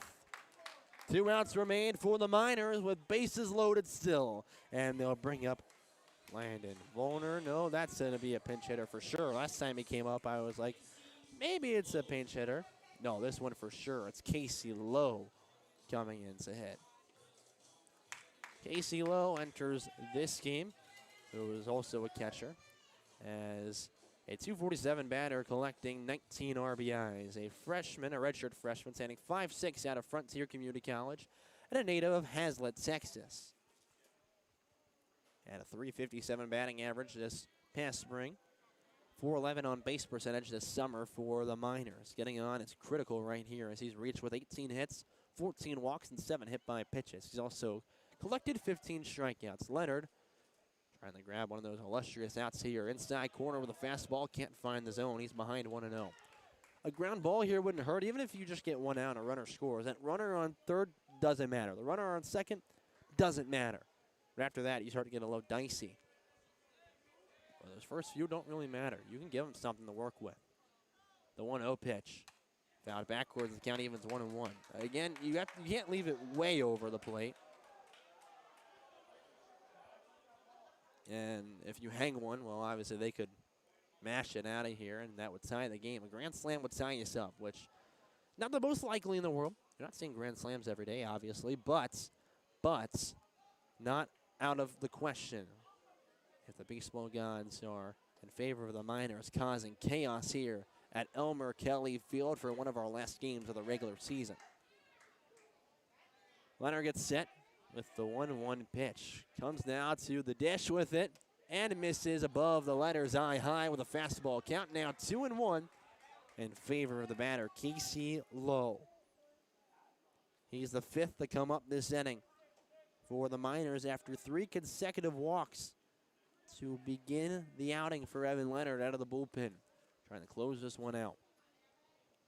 Looks back towards third before he leg kicks and throws a 2-1 pitch. He'll blow a fastball by Lowe for strike 2. They really haven't been able to catch up to the fastball in the past 2 at-bats. I don't know why he's missing so much so low. The first few was more so he's just trying not to give him anything to work with. And now you got to realize, even if they do, it's going to be softly hit. They're not catching up to it. So come back with it here. Come on, Leonard. The 2-2. It's a heater. And misses upstairs. Decent miss, though. Almost lit up the eyes. Lit up mine a little bit, even from here. And the count runs full. Got to work it back down here and bury the next one. Expect the fastball. As Leonard's been a little all over the place. You can't afford to give him a free run right here. Those are the ones that hurt the most. The 3-2 pitch, that one hit left field shallow. Atkins charging as Wall goes back to shortstop diving. Jackson Wilson over the second, double play, ends the game, and the Hoppers win 9-5. That's Jackson Wilson who went back and dove for it, popped up and got the second, and Leonard gets out of the bases loaded jam with no damage coming across. Hoppers move now to 22-9 as the Miners move to 10-24. It's still in last place. They'll still probably be tied with the last place Fulton Railroaders, who currently trail 13-9 against the Henderson Flash. Game's not over. Things could turn around, but likely it'll be the Flash still in first by a game and a half. They just scored a 14th run. So, yeah, tacking onto that. It's going to be 14-9 lead for the Flash. They will probably win this game and move now to 25-9, sitting a game and a half against the Henderson Flash. Tomorrow, it's the most pivotal games of the OVL season. It'll be a doubleheader, and if the Hoppers are able to sweep, they would take first place in the league. If they split, they just trail by a game and a half. So, the Hoppers win tonight. Hudson Hamilton, the winning pitcher, going 6 scoreless innings in this one. As we take a look at, again, the rest of the week for them, and they'll be off Thursday after the doubleheader. Back on the road on Friday at Fulton before rounding up the regular season against the Madisonville Miners at home. And then it's postseason time with one more week in the OVL. On behalf of the entire Hoptown Hoppers organization, I'm Colin Crothers, wishing you a great rest of your night. Hoppers win 9-5. It's been a pleasure bringing you tonight's game on the Hoptown Hoppers TV network. We'll see you again tomorrow night right here